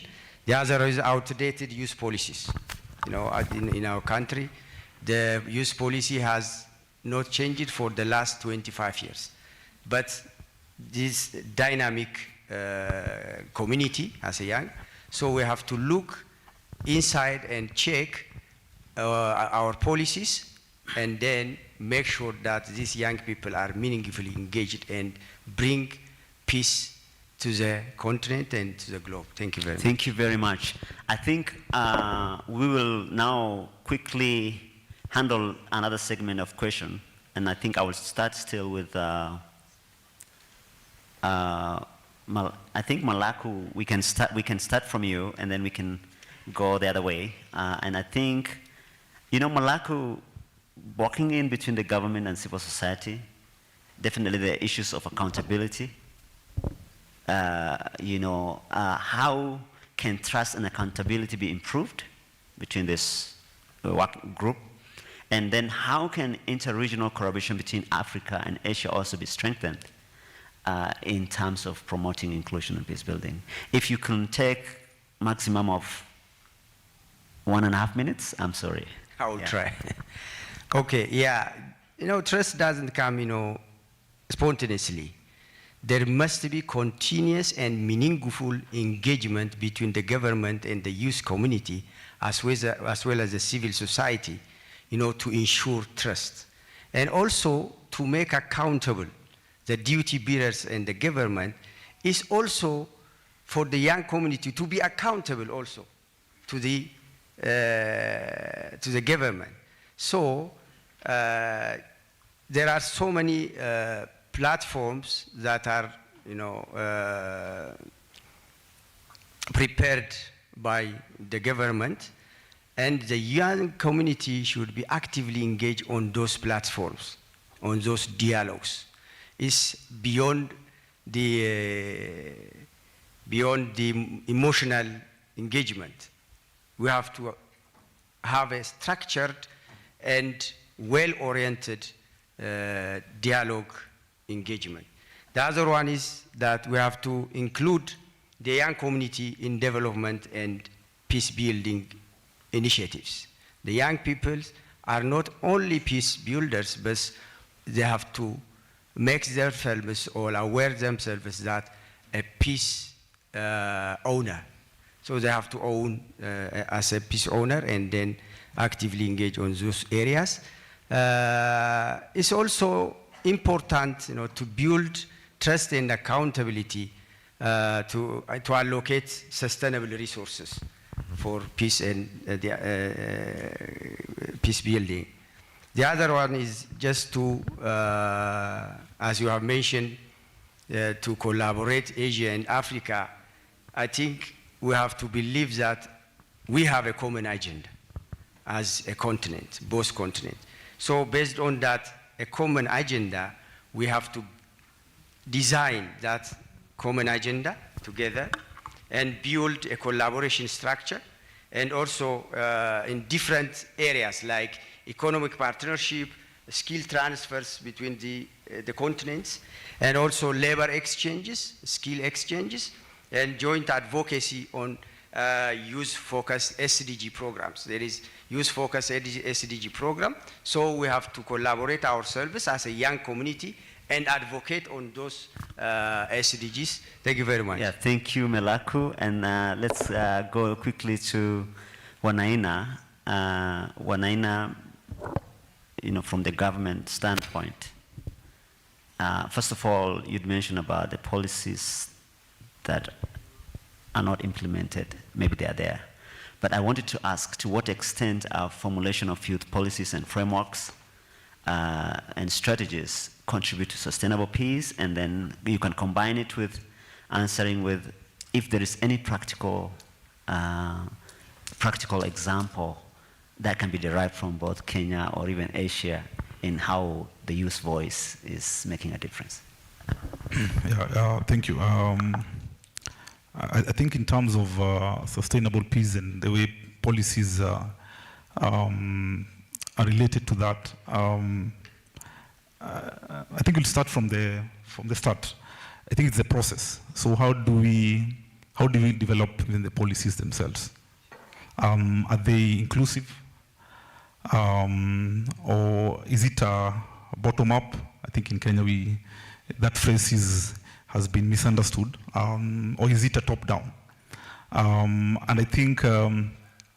And in Kenya, I think we even have, it's within our constitution, so there's a aspect of public participation, which includes even the respective groups which are considered marginalized or minority groups. So I think for them to be inclusive, for them to be sustainable, I think there needs to be participation. And if that is followed to the latter, it is not, I think has been previously mentioned, if it is not tokenistic, if you're not just ticking a box. So it has to be real participation, because I think sometimes what we observe is that participation is just something that is being ticked. So it has to be consistent with the constitution or this and that. And even beyond that is the execution of the policies. Is it also participatory? I think that is still, will ensure that this is also sustainable over the long run. In terms of, I think, transformation of youth, and I think in Kenya, I think last year, I think is a good example. I think in Kenya, for those who are Kenyans and those who are not even Kenyans, if they have been following a lot of the global news, we had what we call like a Gen Z kind of a revolution, if you can call it. And I think we were able to see what young people can lead in terms of transformation. So for the first time, I think in our country, young people were at the center. They were leading. So we keep on saying young people are the leaders of tomorrow. Then you could actually see they're the ones who are leaderless. They said they were leaderless, they were tribeless, they were partyless. And that is something that I think has also spread. I think even in Asia, I think we've seen that in Bangladesh, in Nepal. Sri Lanka. So I think young people globally are taking charge. I think that is important, and I think that is good. And I think they're taking charge because the older folks have probably neglected them for a long time. So I think mine is to just say I think young people just need to continue what they are doing. Of course, in a peaceful way, because I think that is very, very important. But I think we cannot ignore young people. For a long time, young people, we are saying even in Kenya, that it's a ticking time bomb. And the time bomb, and the bomb has already started ticking. So I think it just behoves on us, on all of us, partners, government, civil society, in all our spaces. Let's give young people those opportunities. Thank you very much, Wanaina. And let's go to, I think I want to mix a bit. I'll go to Neema Sheikh. And Neema, being in the Commonwealth, being an advocate for youth and the marginalized and the women, what practical actions can ensure women and youth in inclusive leadership? And then the other part I wanted you to share is also, do you have some practical examples of youth voice from Africa and Asia, from the Commonwealth perspective that you want? Okay, thank you very much, Peter, for the question. Of course, number one will be funding grassroots initiatives that are women and youth-led. For example, the Commonwealth has a lot of youth networks. There is the Commonwealth Youth Ambassadors Network, Women Network, and even every profession has a network within the Commonwealth. And oftentimes you will see, if you follow our website and our what the work the Commonwealth Secretariat together with the Commonwealth Youth Council is doing, you would find out that they do a lot of they do support a lot of young youthful-led networks. Of course, that will be number one, funding grassroots initiatives that are led by women and young people. Number two is mentorship and trainings, capacity buildings. Like today, what we have here, I'm sure a lot of young people will, of course, you will pick one or two things. Even, there's no one who is perfect. I feel like every day, even when I'm seated here, I'm learning something from my brother who is from Ethiopia. Even as I'm seated here in the panel, I keep learning new things, new words, new initiatives. So it's important to go through the training and capacity building. And of course, mentorship in the sense that successful women in these positions, or successful young leaders who have been through the process, should mentor. They should keep mentoring other young people who are coming up, so that we can have an empowered society. Right. And then we have peaceful solutions. Let's say practically in Kenya right now, I was just watching yesterday, the Ministry of Interior were doing, the Ministry of Interior were saying something to do with, young bandits, those who are using weapons within Kerio Valley or Tiati.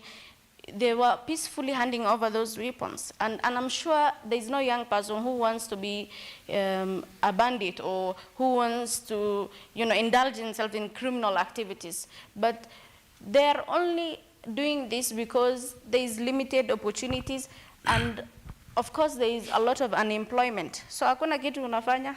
I'm sorry for the international delegates who are here. So you see, so there is a high rate of unemployment, and I'm sure it's across the globe. There are a lot of things that, Asia is part of the Commonwealth, and the things that the women of Kashmir are going through are the same things we, as women leaders in northern Kenya, or Rift Valley are going through. So, of course, we need peaceful solutions, and of course, legal enforcement. Legal enforcement of gender and youth quotas. You see, like Rwanda, that's an example in Africa. Rwanda, the country, I like to use it as a, of course, we have Nepal and Tunisia who are doing the same thing, but in Rwanda, constitutionally, I think that 30 or 35% of women should be in, leadership positions or in parliament. But you have seen a successful story in Rwanda where 60% of women are in parliament today. Wow. So I think that's it. Yeah. For Wow, excellent, excellent. I could keep going, Appreciate- but the time is very limited. Appreciated, Neema, such a powerful sharing. For the rest two panelists, I wanted to ask, please, if we can take like 1 minute each. And I will start with Elijah. Elijah, in the civic space, in the space of democracy, in the space of Gen Z, and in the space of all this, we are seeing technology. And is technology playing any role in civic engagement? That's one. And then two, how can local government structures enable effective youth engagement in civic voting democracy? Thank you, Peter. Very good question. Now, to the question of whether technology can be useful in these initiatives, absolutely. We have seen in Nigeria the #EndSARS initiative where youths were fighting against police brutality. We have seen projects like Ushahidi, where it's about crowdsourcing reports of violence on the ground. So there is a lot of use cases for technology. And we have seen emerging technologies like artificial intelligence, blockchain. These can be used to make things like voting more transparent.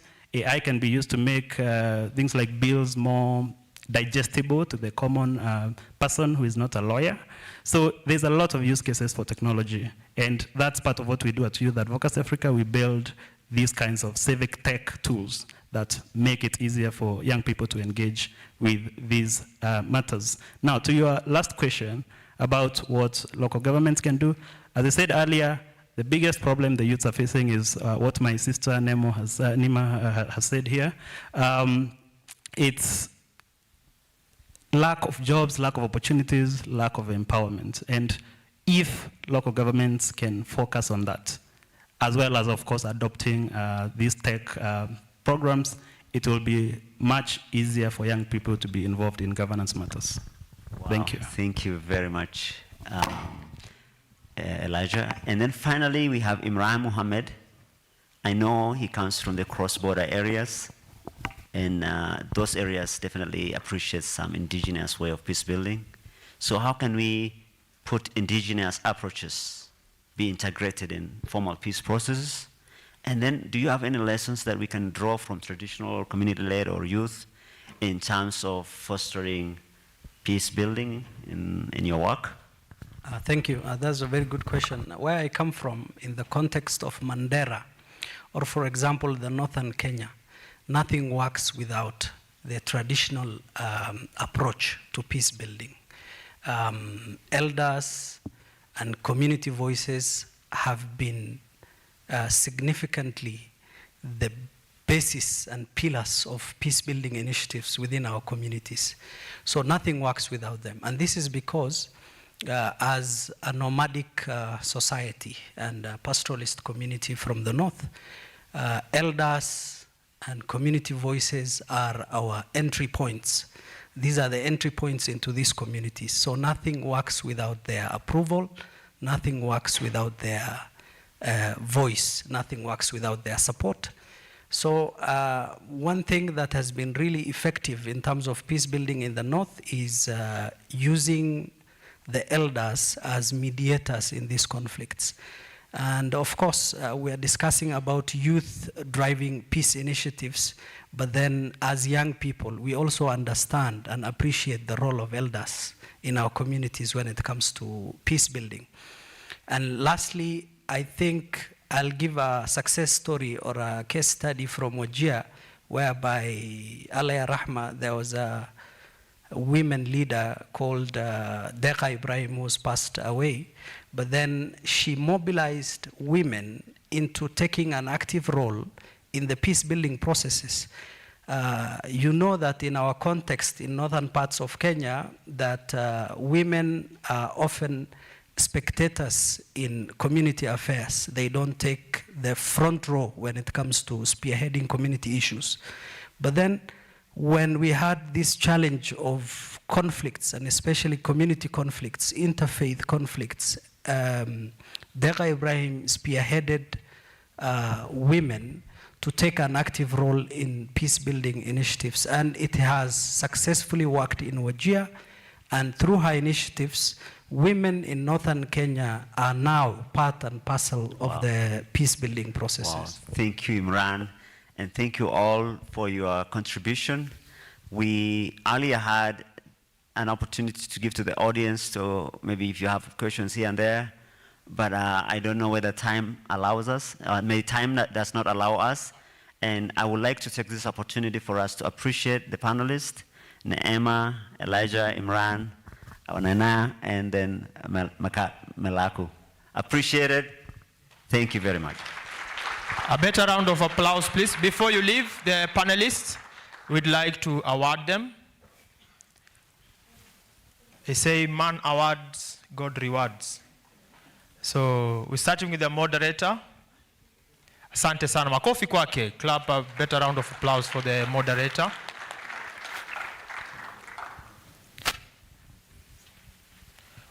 The job very well done. And then Elijah, Brother Elijah.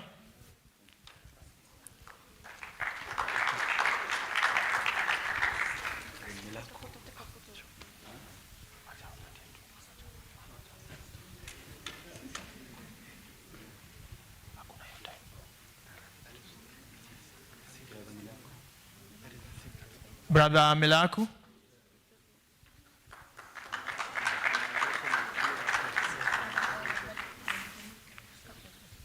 Brother Imran Mohammed. The moderator introduced him as an emerging global leader. I beg to differ. He has already emerged. Wainaina, Mr. Wainaina.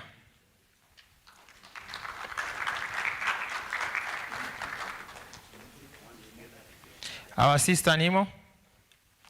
Makofi, a better round of applause, please.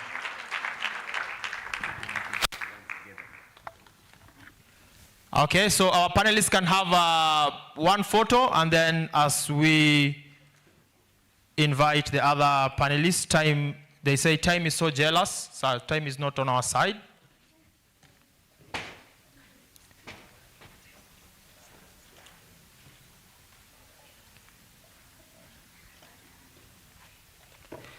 As they are taking the photo, I'm intrigued. I would like to know, as the young people, most who are listening, some were on their phones. So the ones that were not on their phones, what did you learn? What are some of your key takeaways? Okay? Makofi, a better round of applause for them, please.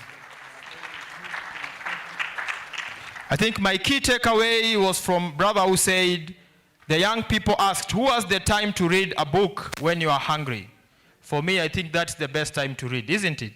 So in the interest of time, I'd like to invite the other panelists. The second panelist will be talking about youth-driven innovative solutions for climate challenges in Africa and Asia. And it will be led by, the moderator will be the one and only from UNDP, Madeline Craig. Karibu sana, Madeline.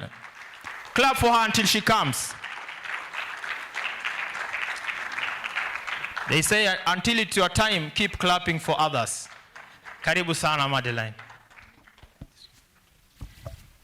Asante sana. So, welcome to panel 2. I hope you're all still awake. This panel is called Youth-Driven Innovative Solutions for Climate Challenges in Africa and Asia. I'll present the panelists and our opening speaker from the last speaker to the first, so they can all be on stage and we can get this moving. But first to say, my name is Madeline Craig. I work at UNDP Climate. This event is being hosted by UNDP Somalia and the Embassy of the Republic of Korea. So thank you so much to our partners in Korea and to UNDP Somalia for bringing these speakers together and for allowing me to participate today. UNDP is thrilled to be part of this event. Thank you for the invitation. The purpose of this session is to deepen our understanding on shared climate challenges, highlighting the distinct climate vulnerabilities facing Africa and Asia, especially with youth-led innovation, elevating youth solutions and facilitating dialogue amongst all of us, so I hope we have time for that later. And strengthening cross-regional partnerships, of course, and promoting collaboration, investment. I want to highlight investment in youth solutions and knowledge sharing. So, first I would like to welcome to the stage Miss Joyce from IGAD. She is the gender climate expert at IGAD. Welcome, Joyce. Next, I will welcome Mr. Jackson Keok from Strathmore Business School of the Natural Capital Hub. He's a policy and research analyst at Strathmore. Next, please come to the stage Hamza. He is the director of the Somali Youth Hub, as well as the director of policy and planning from the Ministry of Youth and Sports in Somalia. Next, I'll welcome Tashrifa from BRAC International as Advocacy and Policy Senior Manager. And finally, I'll welcome Diana Rose, Executive Director of Youth SDGs Kenya. And thank you. Sorry, Diana, to cut your clap short.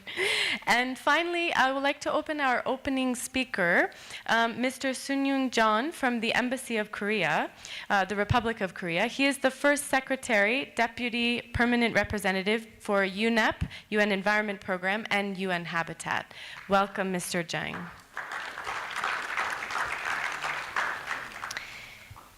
So we'll give you a few minutes to open the session. Would you like to stand here? Okay. And then we'll move to the panel after. We'll move to the panel after. You want to hold this? Oh, no, you. Yeah, thank you so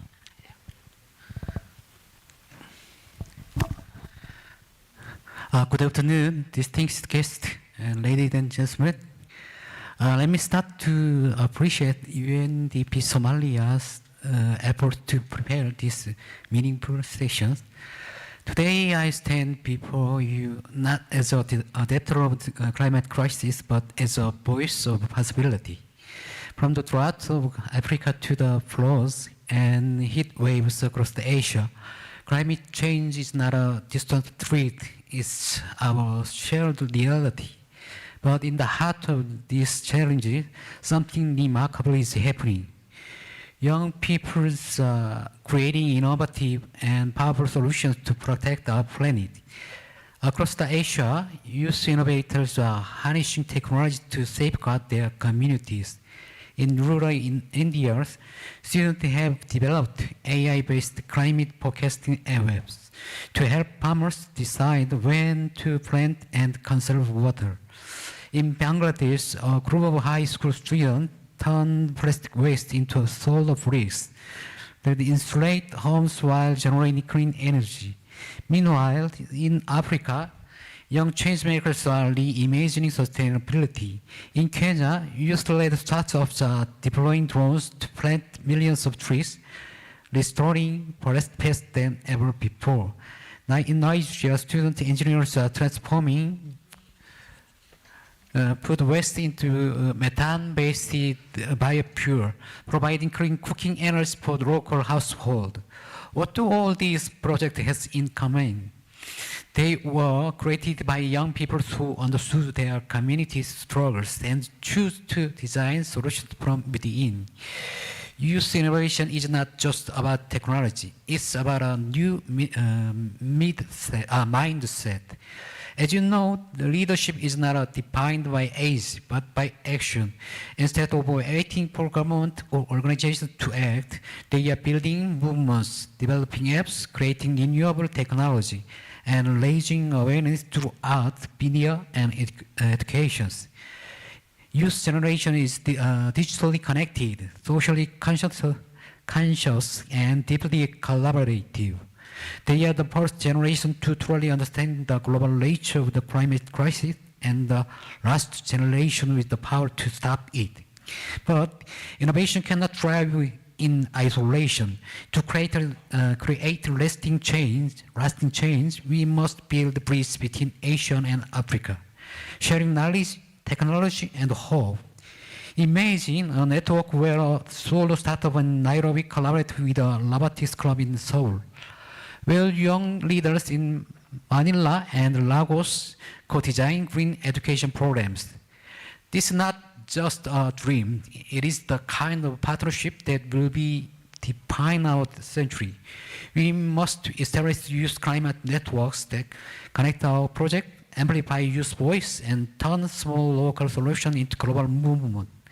The climate crisis is the greatest challenge of our time, but it is also our greatest opportunity to reshape the humanity's relationship with the earth.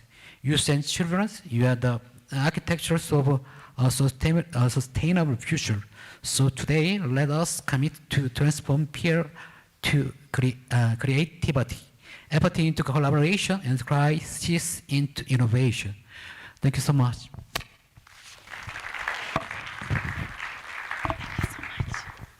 Thank you so much, Mr. Zhang. I'm going to sit with the panelists, and we'll turn to our panelists next. Let me just swap my page.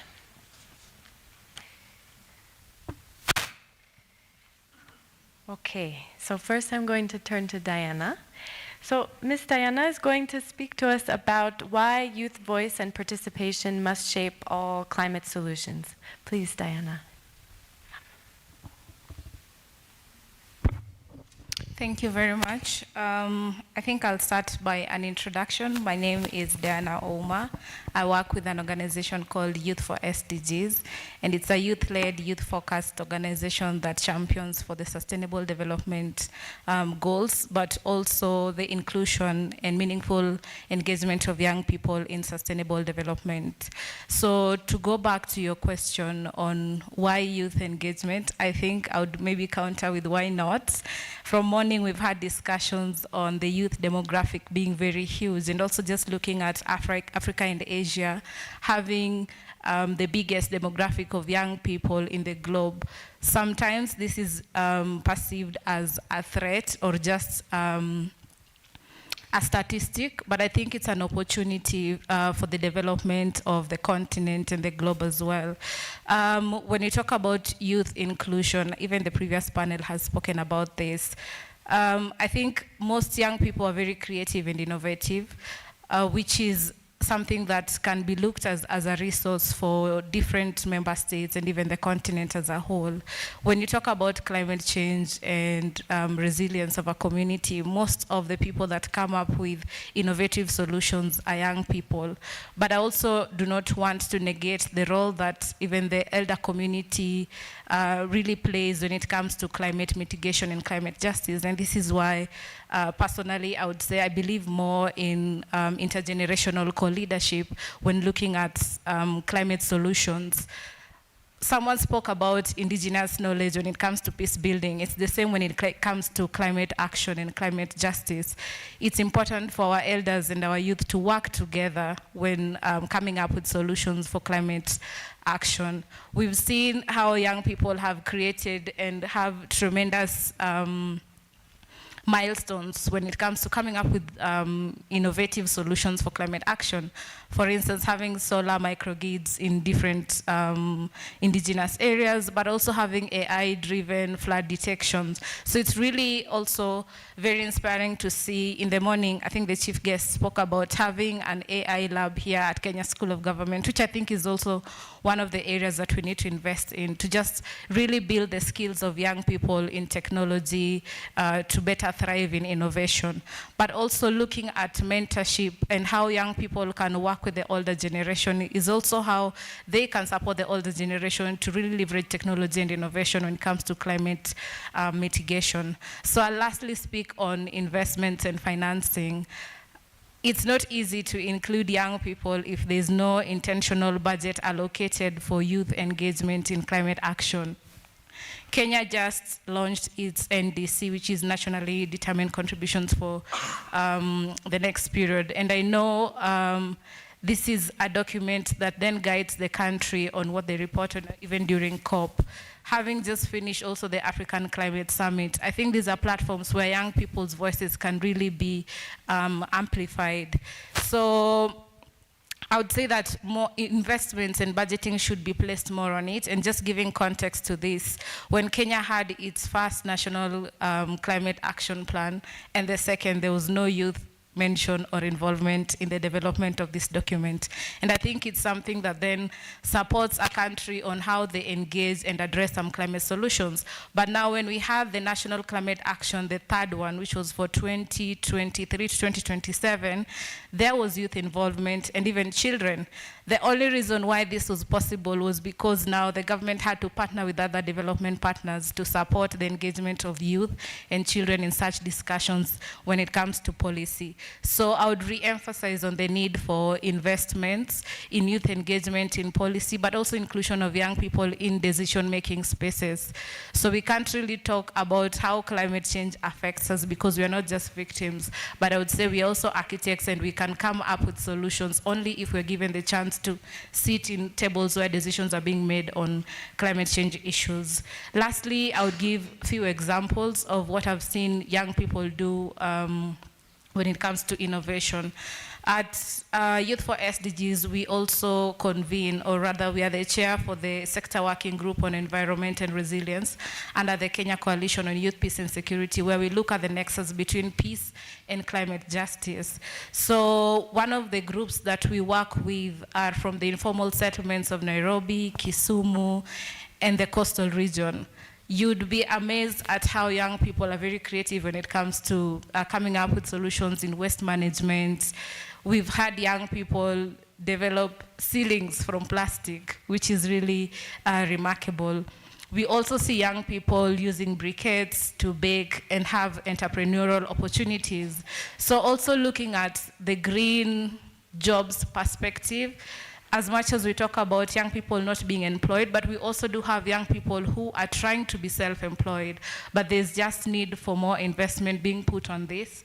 So I think some of the things I would propose for the collaboration between Africa and Asia, and even for development partners, is to look at how there can be some sort of green fund for youth entrepreneurs who are trying to solve climate solutions in an innovative way. Let it be at a small scale. Work with the small-scale youth entrepreneurs and not just looking at the already established big dogs in the market, because this can also really diminish how young people can go for these competitive opportunities. Thank you. Thank you. Thank you so much, Diana. And really props to Kenya for having this targeted budget. I hope other countries can also follow suit. Okay, now I'm going to pass the floor to Ms. Tashrifa from BRAC International.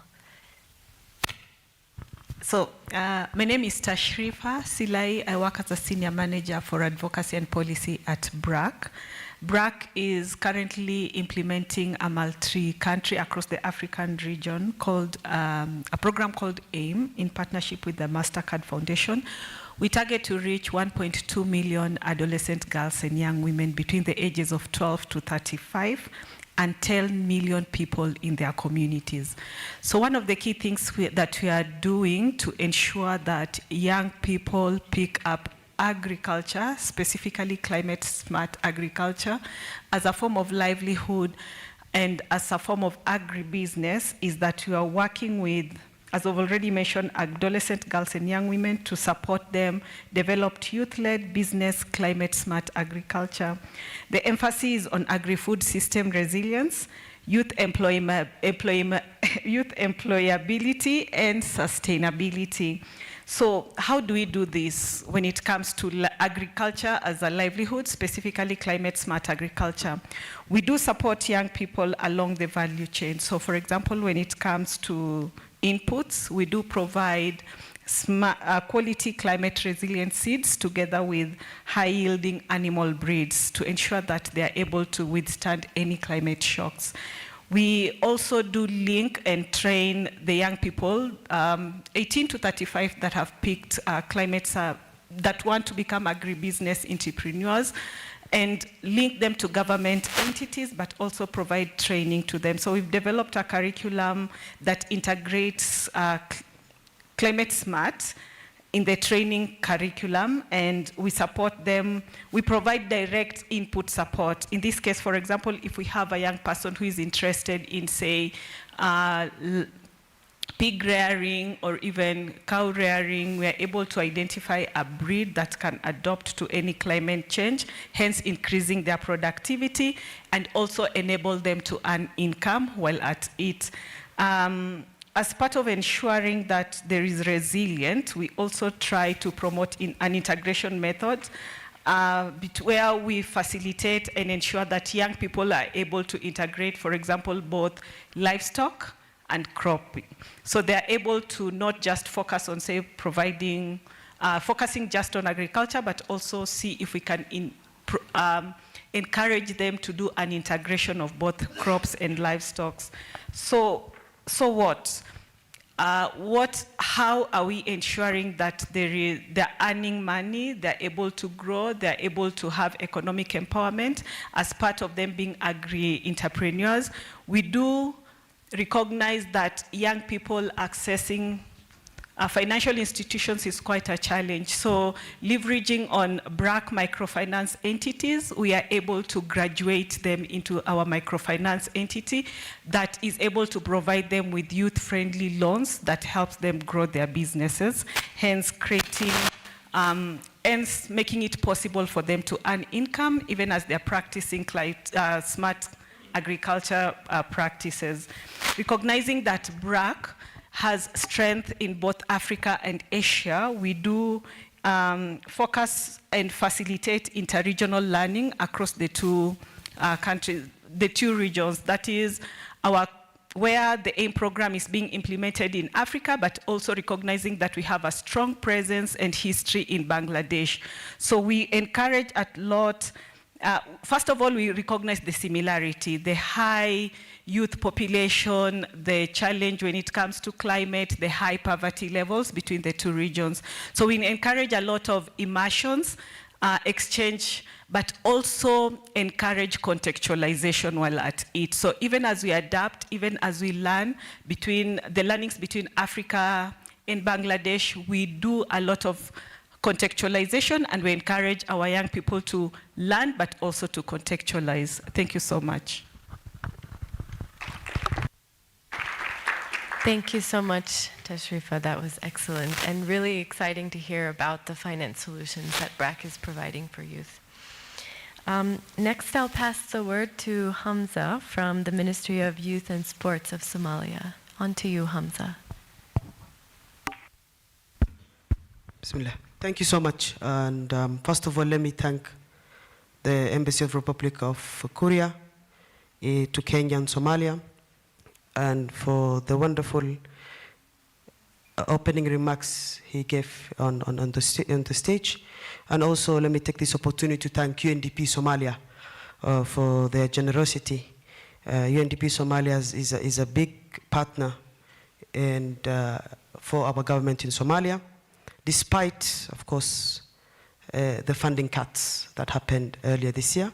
But they have been trying their best to technically and improve in terms of climate and how youth can partake in climate resilience. My name is Hamza Abduhab, Director of Policy and Planning, Ministry of Youth and Sports. and director of Somali Youth Hub. And I'm happy to be here to address the Africa-Asia Youth Forum. And the topic of climate is very, very important when it comes to our region. When you're speaking about Africa and Asia, 60% of the population are youth, and we face the similar climate shocks, rising temperatures, coastal instabilities, and droughts. Example, in Somalia, half of the year we are facing droughts, and the other half of the year we are facing floods. So there's a lot of similarities and a lot of knowledge tech points that we can learn from both continents. And now this is the place where innovation come in place, where to empower young people to have solutions in ensuring that we are adapting to the climate shocks that are happening in our regions. And when it comes to Somalia, we are trying our best actually to work on the climate adaptation, and with the help of developing partners. And as Diana has mentioned, Somalia now and has, I think it was the first East African country to have their NDC 3.0 submitted at Bonn.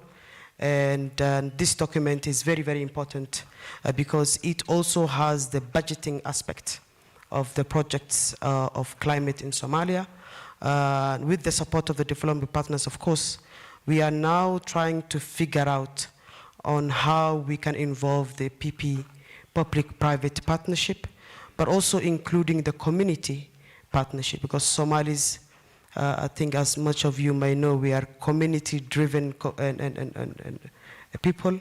So how can we now have communities in the diaspora and funding climate projects in Somalia? And it's something that it's very new that we as government are talking about. And this is one of the issues, or one of the main topics we are hoping to take to Belém in Brazil, to ensure that we have our private sectors engaged so that they can ensure we can get the fundings for our NDC 3.0. In terms of Somalia youth innovations in climate, with the help of UNDP Somalia, there is Somali Youth Climate Platform that was established by UNDP Somalia.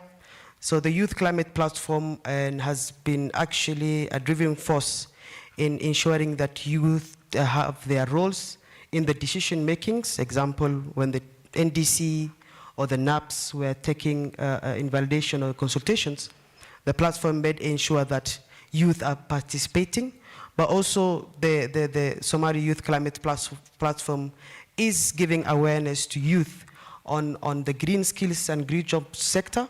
And of course, Somalia is blessed with very agricultural lands, and a lot of young people are coming actually from the rural areas to the urban areas to the main cities. But in the and half that I've seen, there's a lot of shift in youth in the urban areas going to rural areas and partaking in smart climate agriculture. So this kind of shift is actually helping in ensuring that youth are actually taking part, and also not being the victim, but also taking part in ensuring that they contribute their part as a social ventures. So the Somali Youth Climate Platform has been an integral part in ensuring that youth do take their roles, and we as government actually do promote the climate platform with the help and collaboration, of course, with the UNDP Somalia. And another aspect that I want to go, and Diana mentioned, which is very important, is the youth peace and security.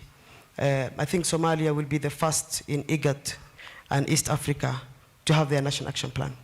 We have started last year in November. We have done our consultations. We are now left with 2 consultations, the validation and the launch. And hopefully by the end of this year, we're having our launch of our youth peace and security, a national action plan. But this national action plan is different than the rest of the national action plans of YPS around the globe, which is we have a nexus of climate security as a main component in our National Action Plan, and which also promotes on youth taking part in that issue. Of course, many of you are aware Somalia, its context and its background, and the political issues and the security issues that is going on in Somalia. But the main issue that people don't get is most of these fightings or conflicts that go on within tribes or clans are being ignited by climate. Before, we did not know the terminology, but now there's terminologies there that people are fighting for feeding grounds, they're fighting for water resources, and all these are ignited by climate security. How can we improve that? Is to have youth taking the lead in making sure that these conflicts are made of. In terms of, yes, sorry, I'll just conclude. In terms of South-South cooperation, of course, when it comes to Africa and Asia, we have a lot to learn from each other. We in Somalia, we have a lot of engagements with our partners in Asia, and there's a policy that the Office of the Prime Minister has adopted called the Look East policy. Fundings are getting cut, resources are getting scarce, and we have now taken the approach of East Look policy to make sure we have new development partners and donors from that sector. And finally, the role of digital and technology.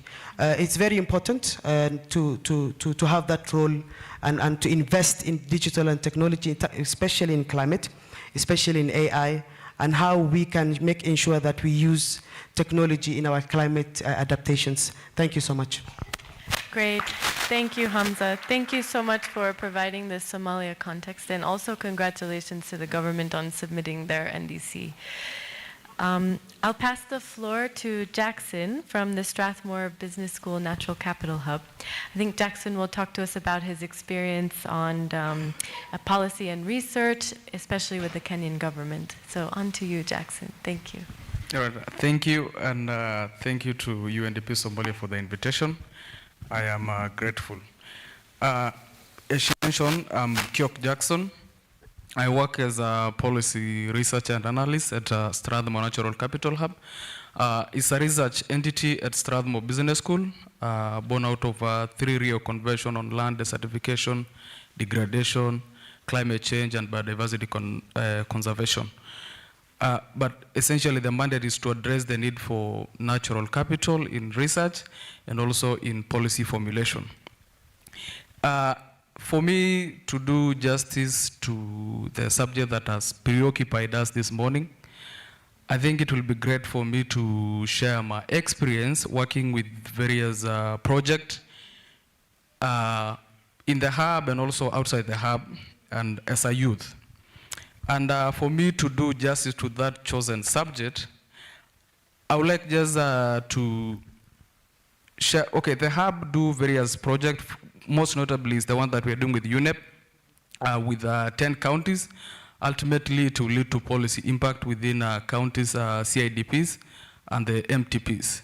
And also, we have been engaged with the government through an executive order of the president on mapping Kenya's natural resource and also looking at various policies that has something to do with the natural resource, among others.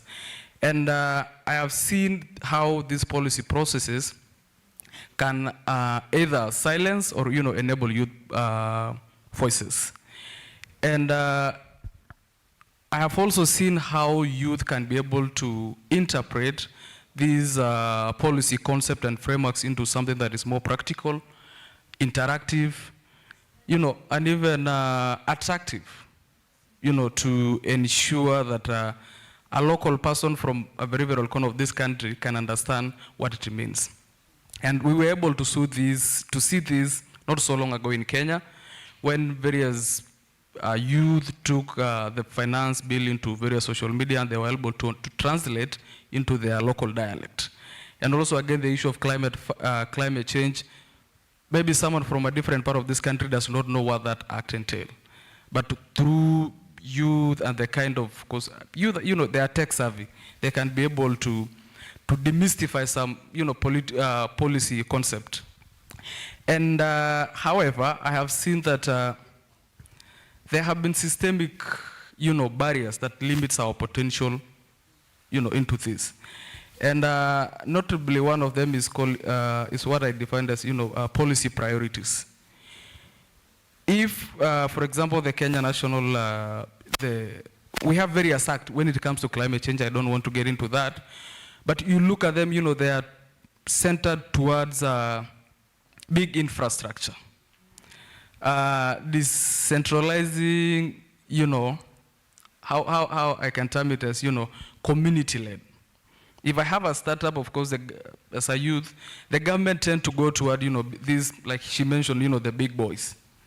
But youth-led innovation at the community level are often overlooked. And also the other thing I have heard someone mentioning earlier is on financial inclusion. Various financial entities in Kenya look at youth-led ventures as, high risk. High risk, and if I want to access to loan, I'm being told you need a collateral for me to be able to access certain finance. As a youth, maybe I don't have access to land to give you a title D or a car license for that matter. And also the other thing is what is called what I can term as a youth consultation. A number of policies and programs, of course, they mention a youth, if there is a council, youth representative, but often these things from our experience working with policies, it's just symbolic. It doesn't actually lead to influencing the policy outcome. Because I am engaged in various national technical committees in developing various policies, and among others. Of course, you see, in the process of policy design, there is what is called a stakeholder analysis and mapping. We need to involve a youth group, and the designers of these policies already have someone in mind which will go with their narrative. And of course, the outcome of that policy processes will not influence the youth. And in my closing remarks, I can say that, that the biggest asset of this current generation when it comes to climate innovation is not actually technology, but it's actually the ability, the conviction, and the courage to redesign how we interact with nature. Because we have seen a number of times that nature always rules. You go against it, it will teach you, and there is what is called threat abatement. So let nature take its course. So thank you. And not only this can be achieved through policy reform, targeted financial institution, and again, institutional trust that can move us. These are the levelers that can move us from these margins of participation to actually transformation. So thank you for your time. Thank you so much, Jackson. Last but not least, we'll move on to Joyce as the gender climate expert at IGAD, and she'll speak to us about ensuring climate services are inclusive and tapping into youth and indigenous solutions. Joyce, on to you. Thanks. Yeah, thank you very much for the introduction. As she's mentioned, my name is Joyce Jelagat. I work with IGAD, Climate Predictions and Application Center. Our main mandate is to provide early warning information for the IGAD region, and also including 3 other countries within the Eastern Africa community, that is Rwanda, Burundi, and Tanzania. And at IGAD, rather ICPAC, we recognize that climate change is not gender neutral. We know that climate change affects different people differently. And for instance, when we talk about women, youth, persons living with disabilities, they face differentiated impacts to the issues of climate change, and therefore there's need for them to be included in processes that, in decision-making processes, and also in initiatives that supports climate adaptation and resilience building. So, for example, when you talk about access to climate information services, again, we see that there's a disconnect between science and also the people aspect, whereby you will find that women and youth and the elderly people and also persons living with disabilities are not quietly reached as it should be. So I'd like to mention an example of a study that we did in Garissa and Tana River in Kenya through a project called Wiser Kenya, whereby we were able to identify that women, youth, access to climate information were quite limited compared to their male counterparts. And also, when we looked at persons living with disabilities, access to climate information, it was also quite low. And this is mainly because of access to technology, access to mobile phones, internet, and even cultural cultural norms that affect or limits women from participating in forums where climate information could be discussed. And therefore, having looked at this, we also looked at their participation in decision-making platforms. For instance, committees that makes decision when there's a flood or when there's a drought. And it was also very consistent to see that women and youth did not really, the percentage of their participation was quite low.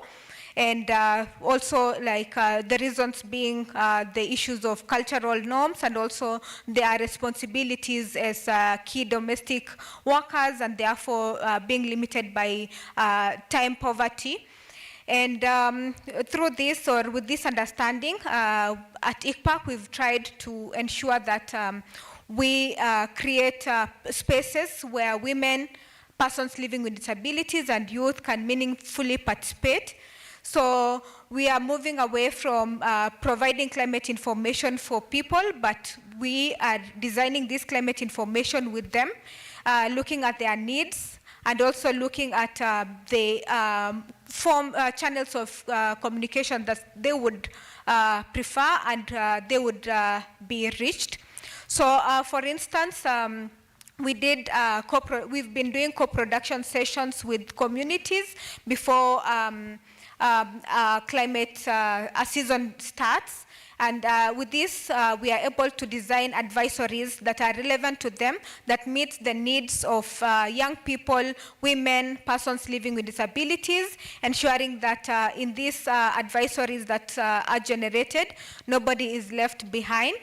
And also in terms of inclusive communication, we've worked with the community members, including elderly persons, regardless of their education background, to formulate symbols that could guide them to understand what different thresholds mean. For instance, when you're talking about a severe flood, what symbol would it be understandable to them? We also bring in the indigenous knowledge aspect, recognizing that even before the science, indigenous knowledge existed, and therefore for us to build credibility, trust, and also the inclusivity part, we ensure that traditional forecasters are included in co-production sessions and given a chance to present their indigenous forecasts, for them to explain the indicators that they have and have a session where we can be able to reach a consensus between the scientific forecast and also the indigenous, the traditional forecast. And I think this is very important in ensuring that there is a buy-in and also trust among the communities when it comes to early warning information. Again, on the policy space, we've been working to also engage youth, to work with youth to ensure that their needs, their voices are included. So I can talk about the Africa Climate Summit, the first one that was held in Nairobi. So prior to this, we had conversations with the youth from the IGAD region through XSpace, whereby they were able to have conversations and recommendations on issues to do with youth in agri-food systems, climate change adaptation and resilience, conflicts and climate security and peace building, as well as environmental conservation. And through this, we are able to have a joint voice from the youth from the IGAD region, through a communique that was submitted to the Africa Climate Summit. And we see this as more of potentials where youth within the region can come together to share a joint voice and influencing the policy landscape. And we will continue to support youth in terms of participating in such forums, Agri-Food Systems Forum, Conference of Parties of Climate Change, and also regional climate outlook forums. And I'll urge, I see a lot of youth in the room, so I'll urge them to be on the lookout on the ICPAC website, because we'll be announcing some existing engagements with the youth, and also Youth in Climate Change Awards. Thank you. Thank you so much, Joyce. And thank you so much to all of the panelists today, and also our colleague from the Republic of Korea for opening the session. I think we're eating into your lunchtime, so sorry to not have time to give more space for questions.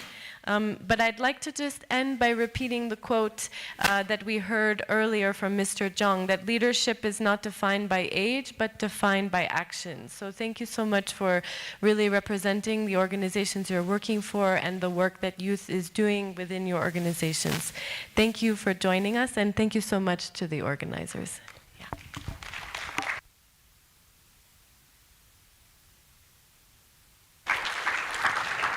In the interest of time, I'd like to welcome Mr. Kamal and Sheikh Irshad from EFA to award them.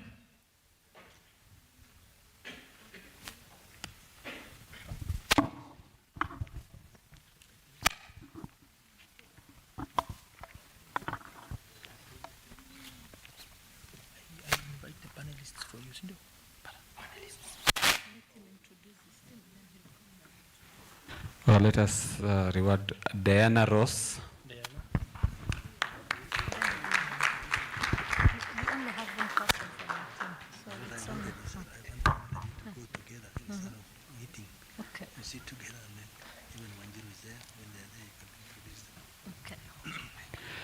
Mr. Tashrifa Silai.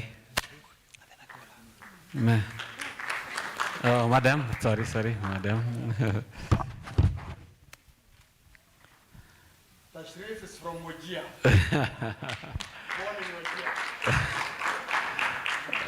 Then Sela Jacobs. Then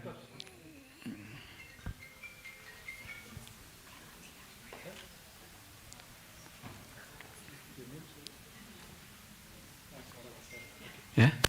Okay, call this one. Then Hamza Abdiwahab.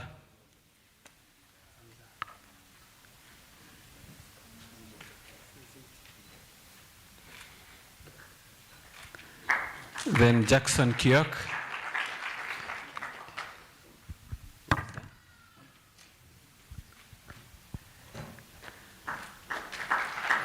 Then we have lastly Joyce Chelagat. Madam Joyce Chelagat. What is her name?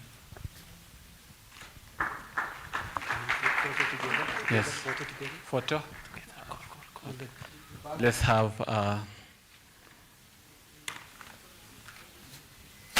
photo with the panelist.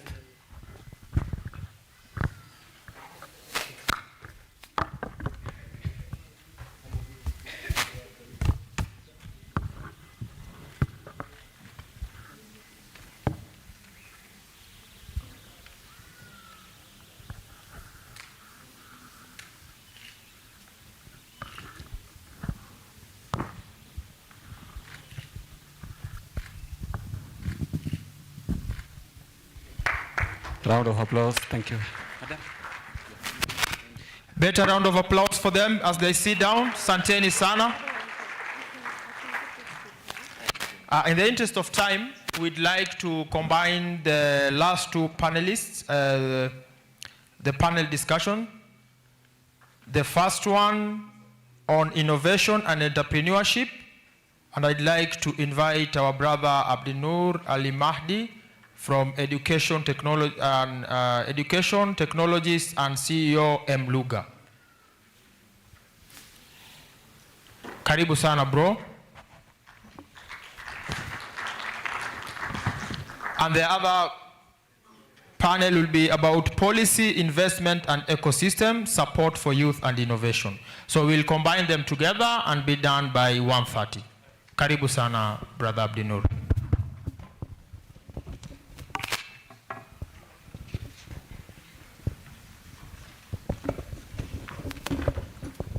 Assalamu alaikum. Good afternoon.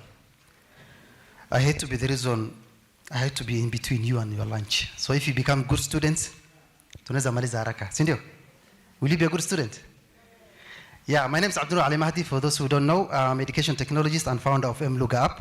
At MLuga, what we do is we make sure every African child is getting foundational literacy and numeracy using their first language. First language, fast. And just this week, Ghana decided to drop English and adopt their local language. And if there's any African states or African countries that are watching, please make sure we adopt our first languages. I'm 40 years old. And for the since I was 20 years old, we have been romanticizing and, the youth thing. We're using a lot of buzzwords: youth entrepreneurship, youth innovation, youth this, youth that. And what's happening on the ground? A lot of PowerPoint presentation, a lot of sessions, but are we talking about youth issues? On the tables where youth has been discussed. Unaweza pata mzee wa 50 years and discuss youth. How are you youth? For 20 years, I've been listening youth. Seriously.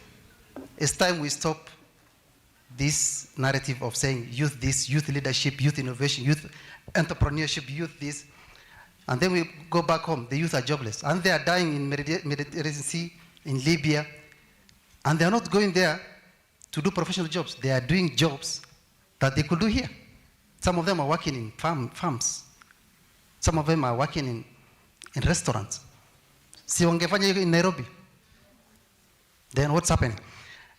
For the interest of time, I'll be moderating one of these sessions. We're talking about innovation, entrepreneurship as the engine of youth empowerment. Very first, I would like to invite my two panelists, Alex Wasonga. Please come front. Alex is a passionate youth leader and SGD's advocate. He serves as Kenya Youth Ambassador to the World Leader Consortium. Atatuambia hii maneno mingi ya youth imetoka wapi. Too much youth talk. Anoret Atakwasa from Uganda. She's a humanitarian and development professional. She is passionate about economic development for rural communities. She is certified public service. Please sit down. Sorry. And saving lending communities. Anoret, you will tell us where the money is going. And since we are told the two panel discussion has been combined, so I would like to invite my CEC from Garissa County, Madam Hawa, please come and introduce your panel.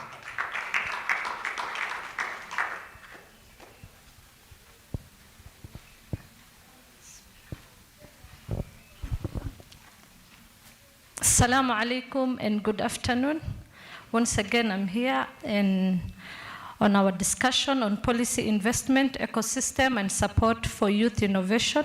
We will, inshallah, explore on how the right policies, funding, and partnerships can help the youth in turning ideas into real aspects. My apologies. Most of my panelists have gone. I only have one. So my name is Hawa Abdi Sahal. I'm currently the County Executive Committee member for Gender, Culture, Youth and Sports, Garissa County. I'm passionate about promoting gender issues, youth empowerment and peace building, and I'm privileged to be here. Before joining the county government, I've worked with many organizations, Oxfam, Care Kenya, Care International, and Kenya Red Cross, like I said previously. It's an honor to be here, so let me welcome my sister. And we've worked with her in the Dadaab. In fact, she saw me when I was so tiny. So, karibu Sister Wangare. Wangare is, she's one of our panelists in my team and a passionate humanitarian leader. and she's led impactful programs in humanitarian response, and she will give us more. So I'll also be a moderator as well as a panelist. You can ask me issues of youth, inshallah, because I represent youth of Northern Region.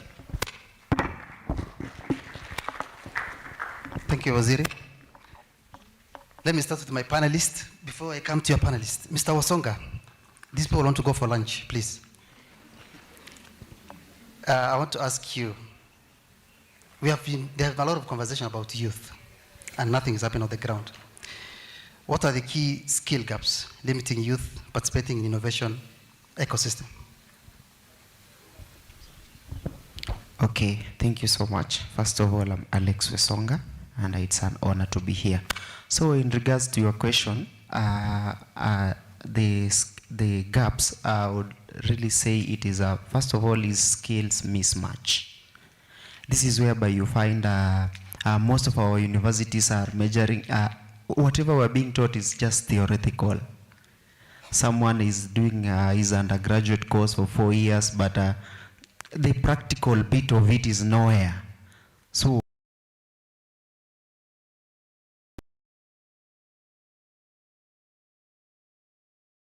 for 4 years, maybe he cannot even of our education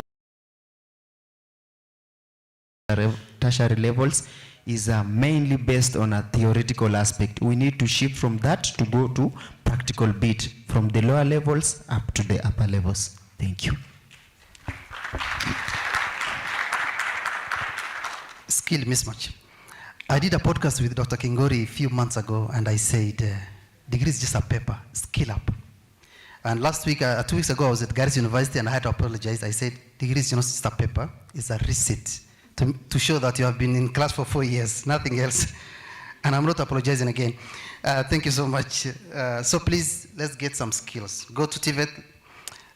My next question will be to my lady Anoret. Yes. In terms of partnership, what partnership have proven effective in building youth innovation capacity? Well, thank you very much, our moderator, everyone in this room. I want to say thank you to OES and Education for Africa for this opportunity to be here. And I really want to thank Mohammed for having invited me for this. He has been my mentor, and I've heard from the rest of the teams who spoke before me. He has mentored a lot, and I think this is a very good forum for us to discuss issues to do with the youth. Mr. Moderator, I want to confirm to you that we shall continue speaking about the youth because our voices are not yet there. So until we are heard, then we cannot stop talking about it. Yeah, just to speak about the collaborations that can happen. Number one, we need to make sure that we are in touch with government and all the other organizations, the civil society organizations, to make sure that we harmonize our packages for the youth. It's very important that we cannot work in silos, but rather as teams, and together with government, I think that can be achieved. And number two is that academicians, when it comes to universities, they are doing a lot of innovations. For example, in Uganda, Makerere University, Mbara University, they are doing a lot of innovations, and I think we need to tap into that to make sure they collaborate with communities to do these innovations. Yeah, thank you. Thank you so much. You have talked about government, and I remember running a startup for the last 7 years. And I just wish we could have passed the startup bill. It could have really helped. So there's no framework for youth in innovation space to get support from the government. That's what I can tell you for free. Thank you so much. Madam Waziri, before you introduce your panel, in Garissa County, do you have a youth policy? How many paperwork too? And is it working? Thank you, my brother. Yes, we have a youth policy. It was formulated in the previous regime, and like you said, it's on paper, not implemented, but I'm very sure, and you know that the reason why it's not implemented is most of my functions are not devolved. So if you talk of youth, youth is not devolved, gender is not devolved, social is not devolved, culture is not devolved, and PWDs. So you can imagine all that sectors is on a national government. So out of the allocations we get at the counties, you can only have 1% for 6 sectors under you. So I can understand, but if we get partners who are willing to support, the paperwork will be in action. I wish you good luck. Please introduce your panelist. Thank you. She's here. She's my sister. Like I said, she's from Dadaab. Atasema ametoka mahali ingine, lakini we've met in Dadaab. Let her introduce herself and I'll have a quick one. Yeah, good afternoon. As you're informed, my name is Wangari. I'm a seasoned humanitarian. I try to live humanitarian and keep going back. I've worked across many spaces, I think in all the conflicts in Africa and some in Asia. But one of the biggest change and one of the passion that I have is how do we engage the youth as the change makers and social change that we would like to see. So that's why I was very happy that Abdi Nur invited us here. And we have to give flowers when people are alive. Abdi Nur is a mentor. He's seeing us seated here. Post-election 2007, Abdi Nur gave me a position with, he just told me, come, work here. And until now, he's been a mentor. My successes are because of that. And so for me, it's very exciting to be here and to show the youth the importance of finding correct mentors, because that is critical in decisions that you make. Thank you. MashaAllah, that is so beautiful. And Abdi Nur, we look up to you. May Allah give you good health and with a lot of ibadah, inshallah, and we'll keep praying for you. To my sister, on the aspect of youth and financing, how can financial institutions and investors be encouraged to take up calculated risk on youth setups and social enterprises? Yeah, so thank you for that. I think, from experience, any finance institution or any person investing has an end goal, right? They want either profit, they want recognitions that they're doing CSR, they want to be part and parcel of the government, or there's something that they're getting out of it. And that is where we need to start. How do we package ourselves as a young people, as the innovators, to be able to attain that goal, right? And this goes both ways. The first thing that we are seeing, and you know NGOs, we have big words for small things. So now we are talking about de-risking and blended financing. What does this mean? You know, so how do we demystify those complexities? It's about creating funding mechanisms that really go down to address the issues, right? We move away from the theory, from saying finance 1 + 1 is 2. Not in the societies. 1 + 1 is never 2. I know we all came from homesteads where our mothers would take, maybe even half a kilo of beans, but feed a whole village. So how is 1 + 1 2? So with the financing, we need to de-risk it. And we have examples. Like in Kenya, you saw how Equity came into the market. Came in and demystified the banking system, and now we have a new system. That is what we need to do as young people. How do we put ourselves in those positions? We also need to hold funders accountable. We need to celebrate failure in financing. There is no entrepreneur who will tell you, I started a business, I invested money, and I was successful the first time. So why do those people giving us microfinance and loans, why are they not cushioning our first losses? And we have the opportunities to cushion, right? We have insurances. You pay. When you take a loan, you take a microfinance, they make you, when you read all those small little things, there's somewhere where you pay for insurance. Why are we not doing that? So those are the questions, and this next generation needs to look at. How do we ensure that our first failures are not failures for life, but failures for learning. The other thing also is around policy and regulations. We have beautiful policies in Africa, extremely well thought out, very written by brilliant minds. And as she said, most of them are paper. But how do we actualize them? How do we take up the risks? How do we ensure that these conversations are being had? The biggest thing, we are an oral society. We are not literal. We are oral. We do by seeing. Because my sister is doing, so I do. Let's take lessons from people who are doing it well. BRAC is a beautiful model. The Grameen Foundation is a beautiful model. What is happening in Rwanda is a beautiful model. South Africa has it. How do we ensure that our political decision makers, because they go for, what do they call them? When they go to benchmark, how do they bring that benchmarking back into the system? It is our voices that will hold this accountable and will be able for us to do this. The other thing that I will say, and my brother has talked about, is skills, capacity building. We are all trained, even myself at my age. When it comes to finances, I have worked in so many countries, I have earned some good money somewhere, but do I know how to use my money at my age? So what am I teaching my children?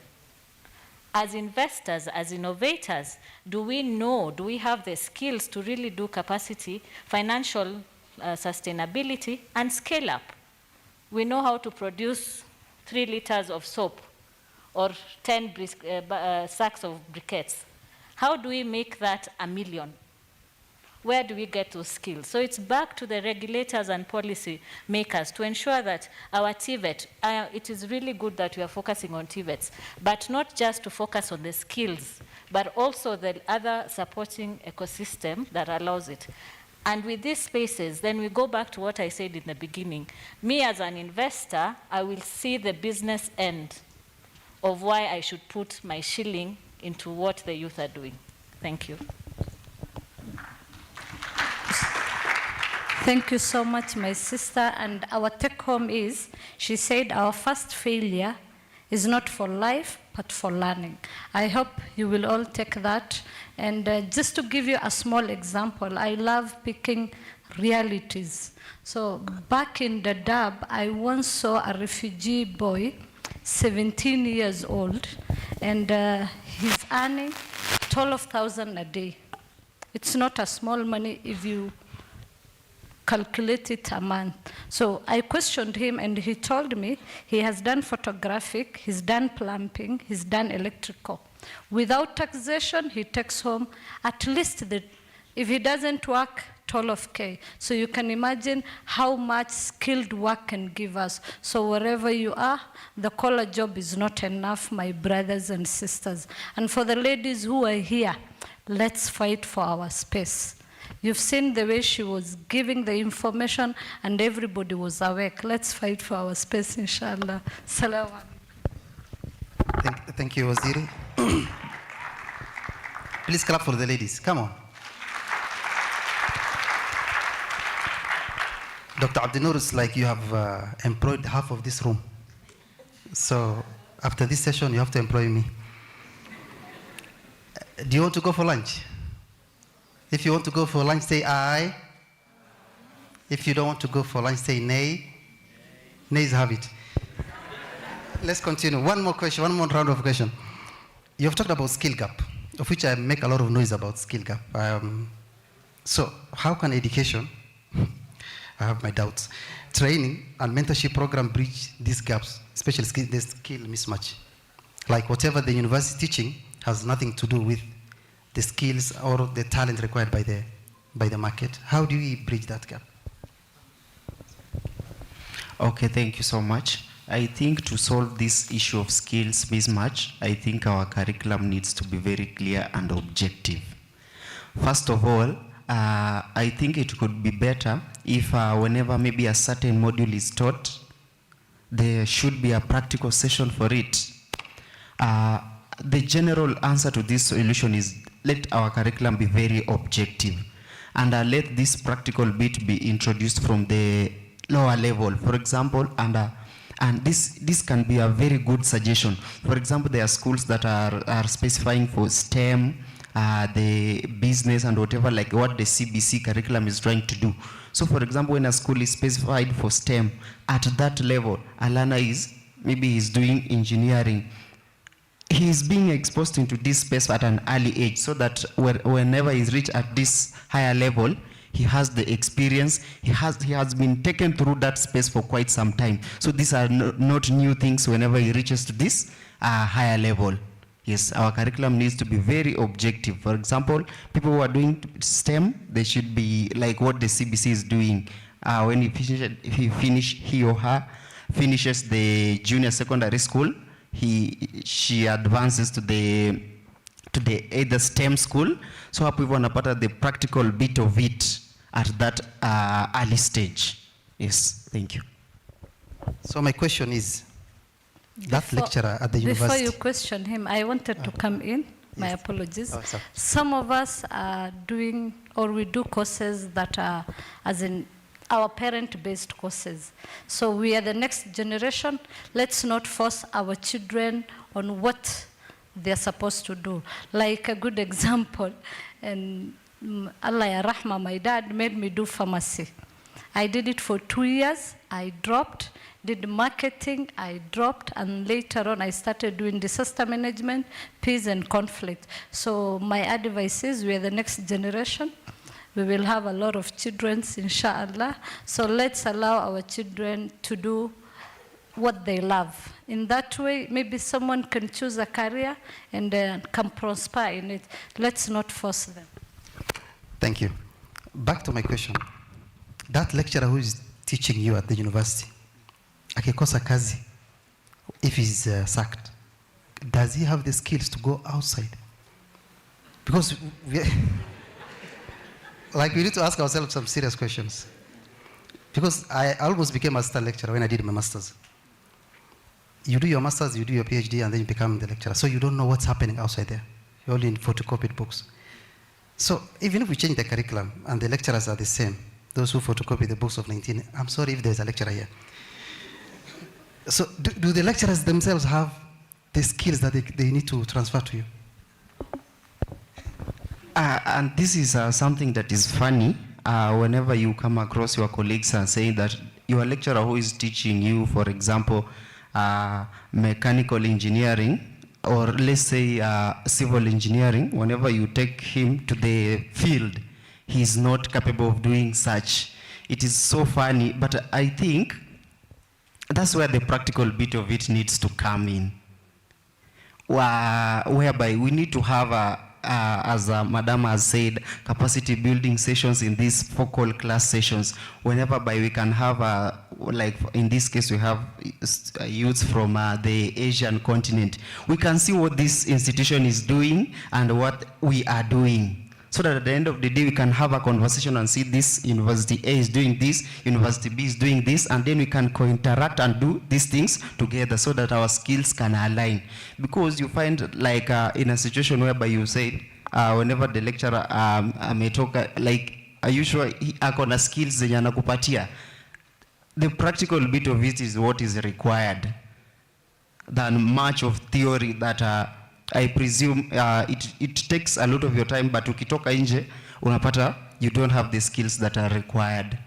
Yes. Thank you so much. So please skill up. Can we go for lunch? Do you want to go for lunch? No? We should continue. Hamza, do you still have some minutes? So let me just conclude. I would like to take this opportunity to appreciate the organizers of this amazing, amazing event, AAF team, OES team, EFA team, and also all the sponsors, all the participants. Thank you for coming, and thank you for this amazing event. Asante sana. For the panelists, thank you so much. Maybe you can can I give them one minute to say thank you? I'm a lunch imeiva. 30 seconds. Okay, once again, I'm Alex Wesonga. I'm a youth leader and SDG advocacy. advocate. I'm honored to serve as the chairperson for Busia County Tertiary Students Association. So it's an honor to be here and be one of the panel for this session. I hope at the end of the day you will have some take home or a key point that you've taken that is going to shape your engagements out there. Thank you so much. Thank you so much, Mr. Moderator. I want to say it was an opportunity to be here and also say that it wasn't enough time for us to share on how we can improve on this. But as a humanitarian worker, I work for Alight Uganda as a team leader of a settlement, and I'm so glad that I interact with a lot of youth. And when it comes to innovation and entrepreneurship, that's something that has been lagging behind. We've been working with UNHCR because we are the protection partner, and there is a lot missing when it comes to the youth, because much of our target is on women and young girls. I know that women and young girls also include the youth, but then also looking at youth and being intentional on youth has been something that is missing. And as I represent Alight today, I want to make sure that I include the executive, because I am part of the decision making in the organization, and I think we need to rethink about engaging youth and to be innovative and also do something where they can earn, because the population I represent here, the refugees, they are the most marginalized. Today in this room, we say we are youth and we are marginalized, but I want to assure you the refugees are the most marginalized population that we have. And these also are in Africa and they are also in Asia. So thanks for the opportunity, and I have a lot of take-homes, but I wish everyone a very nice day. Thank you. And after this, we'll have a breakout session, so the conversation will still continue. So don't worry, we'll still have time together. Thank you. Yeah, so for me, I'll just talk about one thing that I'm passionate about right now, and it's mentorship. For the youth, find mentors.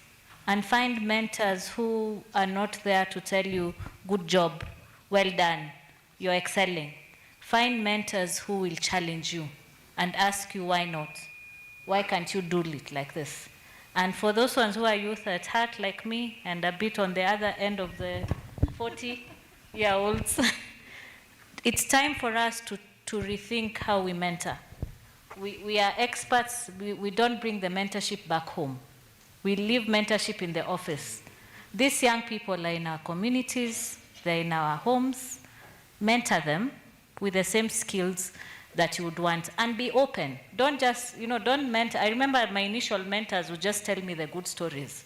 For me to become an African senior leader in organizations, international organizations, if I got mentors, women mentors, who told me the realities, when we started working as women leaders, we started behaving like men. We forgot how to be female, and we had to relearn it. Mentor truthfully, don't lie to it. Mentorship is what is going to change us, because that's what our traditions are. We are Africans, we are Asians. We learn from what our ancestors did, from what our elders did. That's how we are successful. Thank you. Last but not the least, I have a political shoes, so if I start speaking, people will not even go for lunch. So mine is just to ensure everybody networks around, make sure you get a friend around, and innovation is not imported. It grows from the challenges and the dreams of the local communities. Simple. No challenges, no innovation. Assalamu alaikum. Thank you so much. But there's one historical fact about Asian and Africans. Historically, the biggest or the most celebrated entrepreneurs, historically, they were Asians and Africans. Historically. Do you want to go for lunch? Clap for me if you don't want to go for lunch. That's not enough for lunch. Hamza, back to you. Thank you so much. Assalamu alaikum. So you tell us about lunch and then you start history lessons. Anyway, before you leave, I'd like to invite Madam Mariam Mariagi and Mr. Tariq Islam from UNDP to come and award our panelists.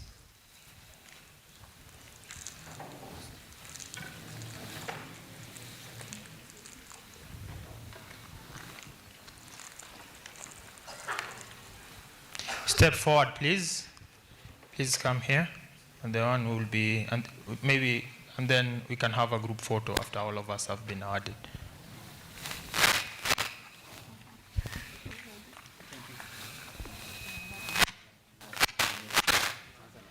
Abdinur. Clap for Abdinur, eh?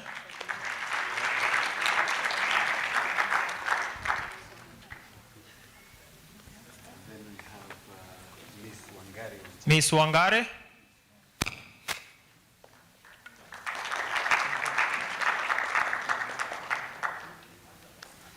Mr. Tariq. Anoret. All the way from Uganda. Alex Wesonga.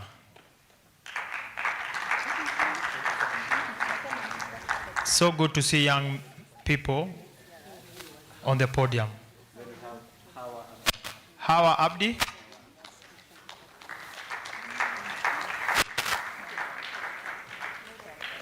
Hawa, smile kidogo tu.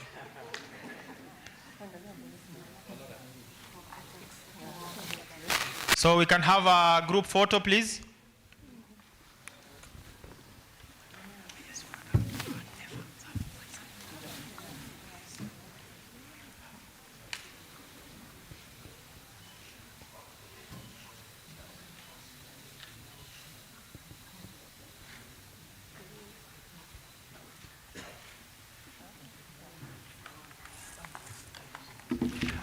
Thank you so much. A better round of applause for them, please.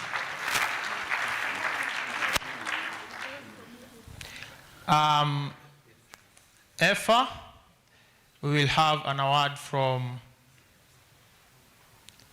Mr. Kamal. Karibu sana.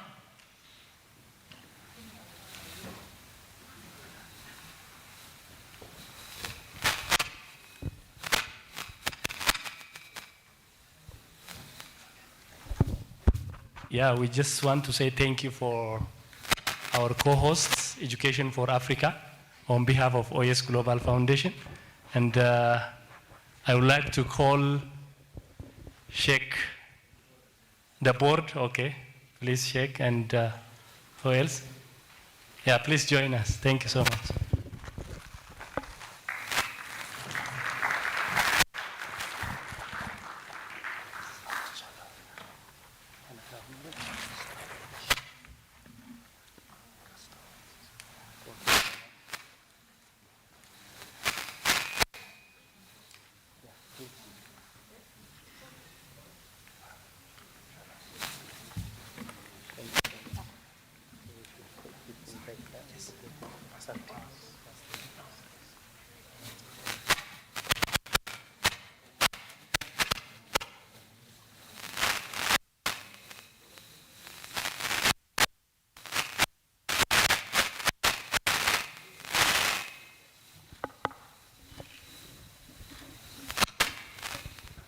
Makofi kwao.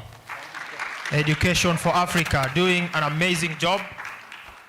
Salute to Sheikh Mr. Irshad, a recipient of the Presidential Commendation. Shujaa wetu, tumpigie makofi sana. Makofi mazuri.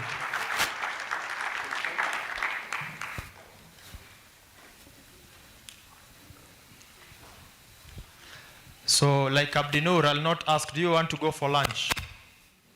I'll not ask that question. I'd like to start with apologizing to some of our speakers who are to speak online, but because of time and other eventualities, we were not able to, the panel, they were not able to give them the chance. We really apologize. And Also, an announcement for our Muslim brothers and sisters. The prayer areas for Muslim sisters will be upstairs, Syndicate 2. There will be sisters there at the reception. They will guide you. For the gents, we'll remain here and will be guided. So we can use Syndicate Room 3, and we are getting some mats. We will guide you. Lunch will be served at Margaret Kobia. You take a right. This is right, isn't it? So right. You know, when you're hungry, you don't think. So let's think together. So you take a right, turn. You'll see Margaret Kobia Hall. Our lunch will be served there. Bon appetit. So we come back here at 2:30, please, and we will have breakout sessions. The breakout sessions, we will have 2 here and 2 upstairs. So we come. Sorry? Yes. There are coupons here for lunch. So we can go through the reception. We check because when you go there empty-handed, in Swahili we say mkono mtupu haulambwi, which means, how do we say that in English, by the way? But it's fine. Okay. You cannot lick an empty hand, okay? And I just want us to clap for our sponsors for the lunch. Just a hearty clap for them.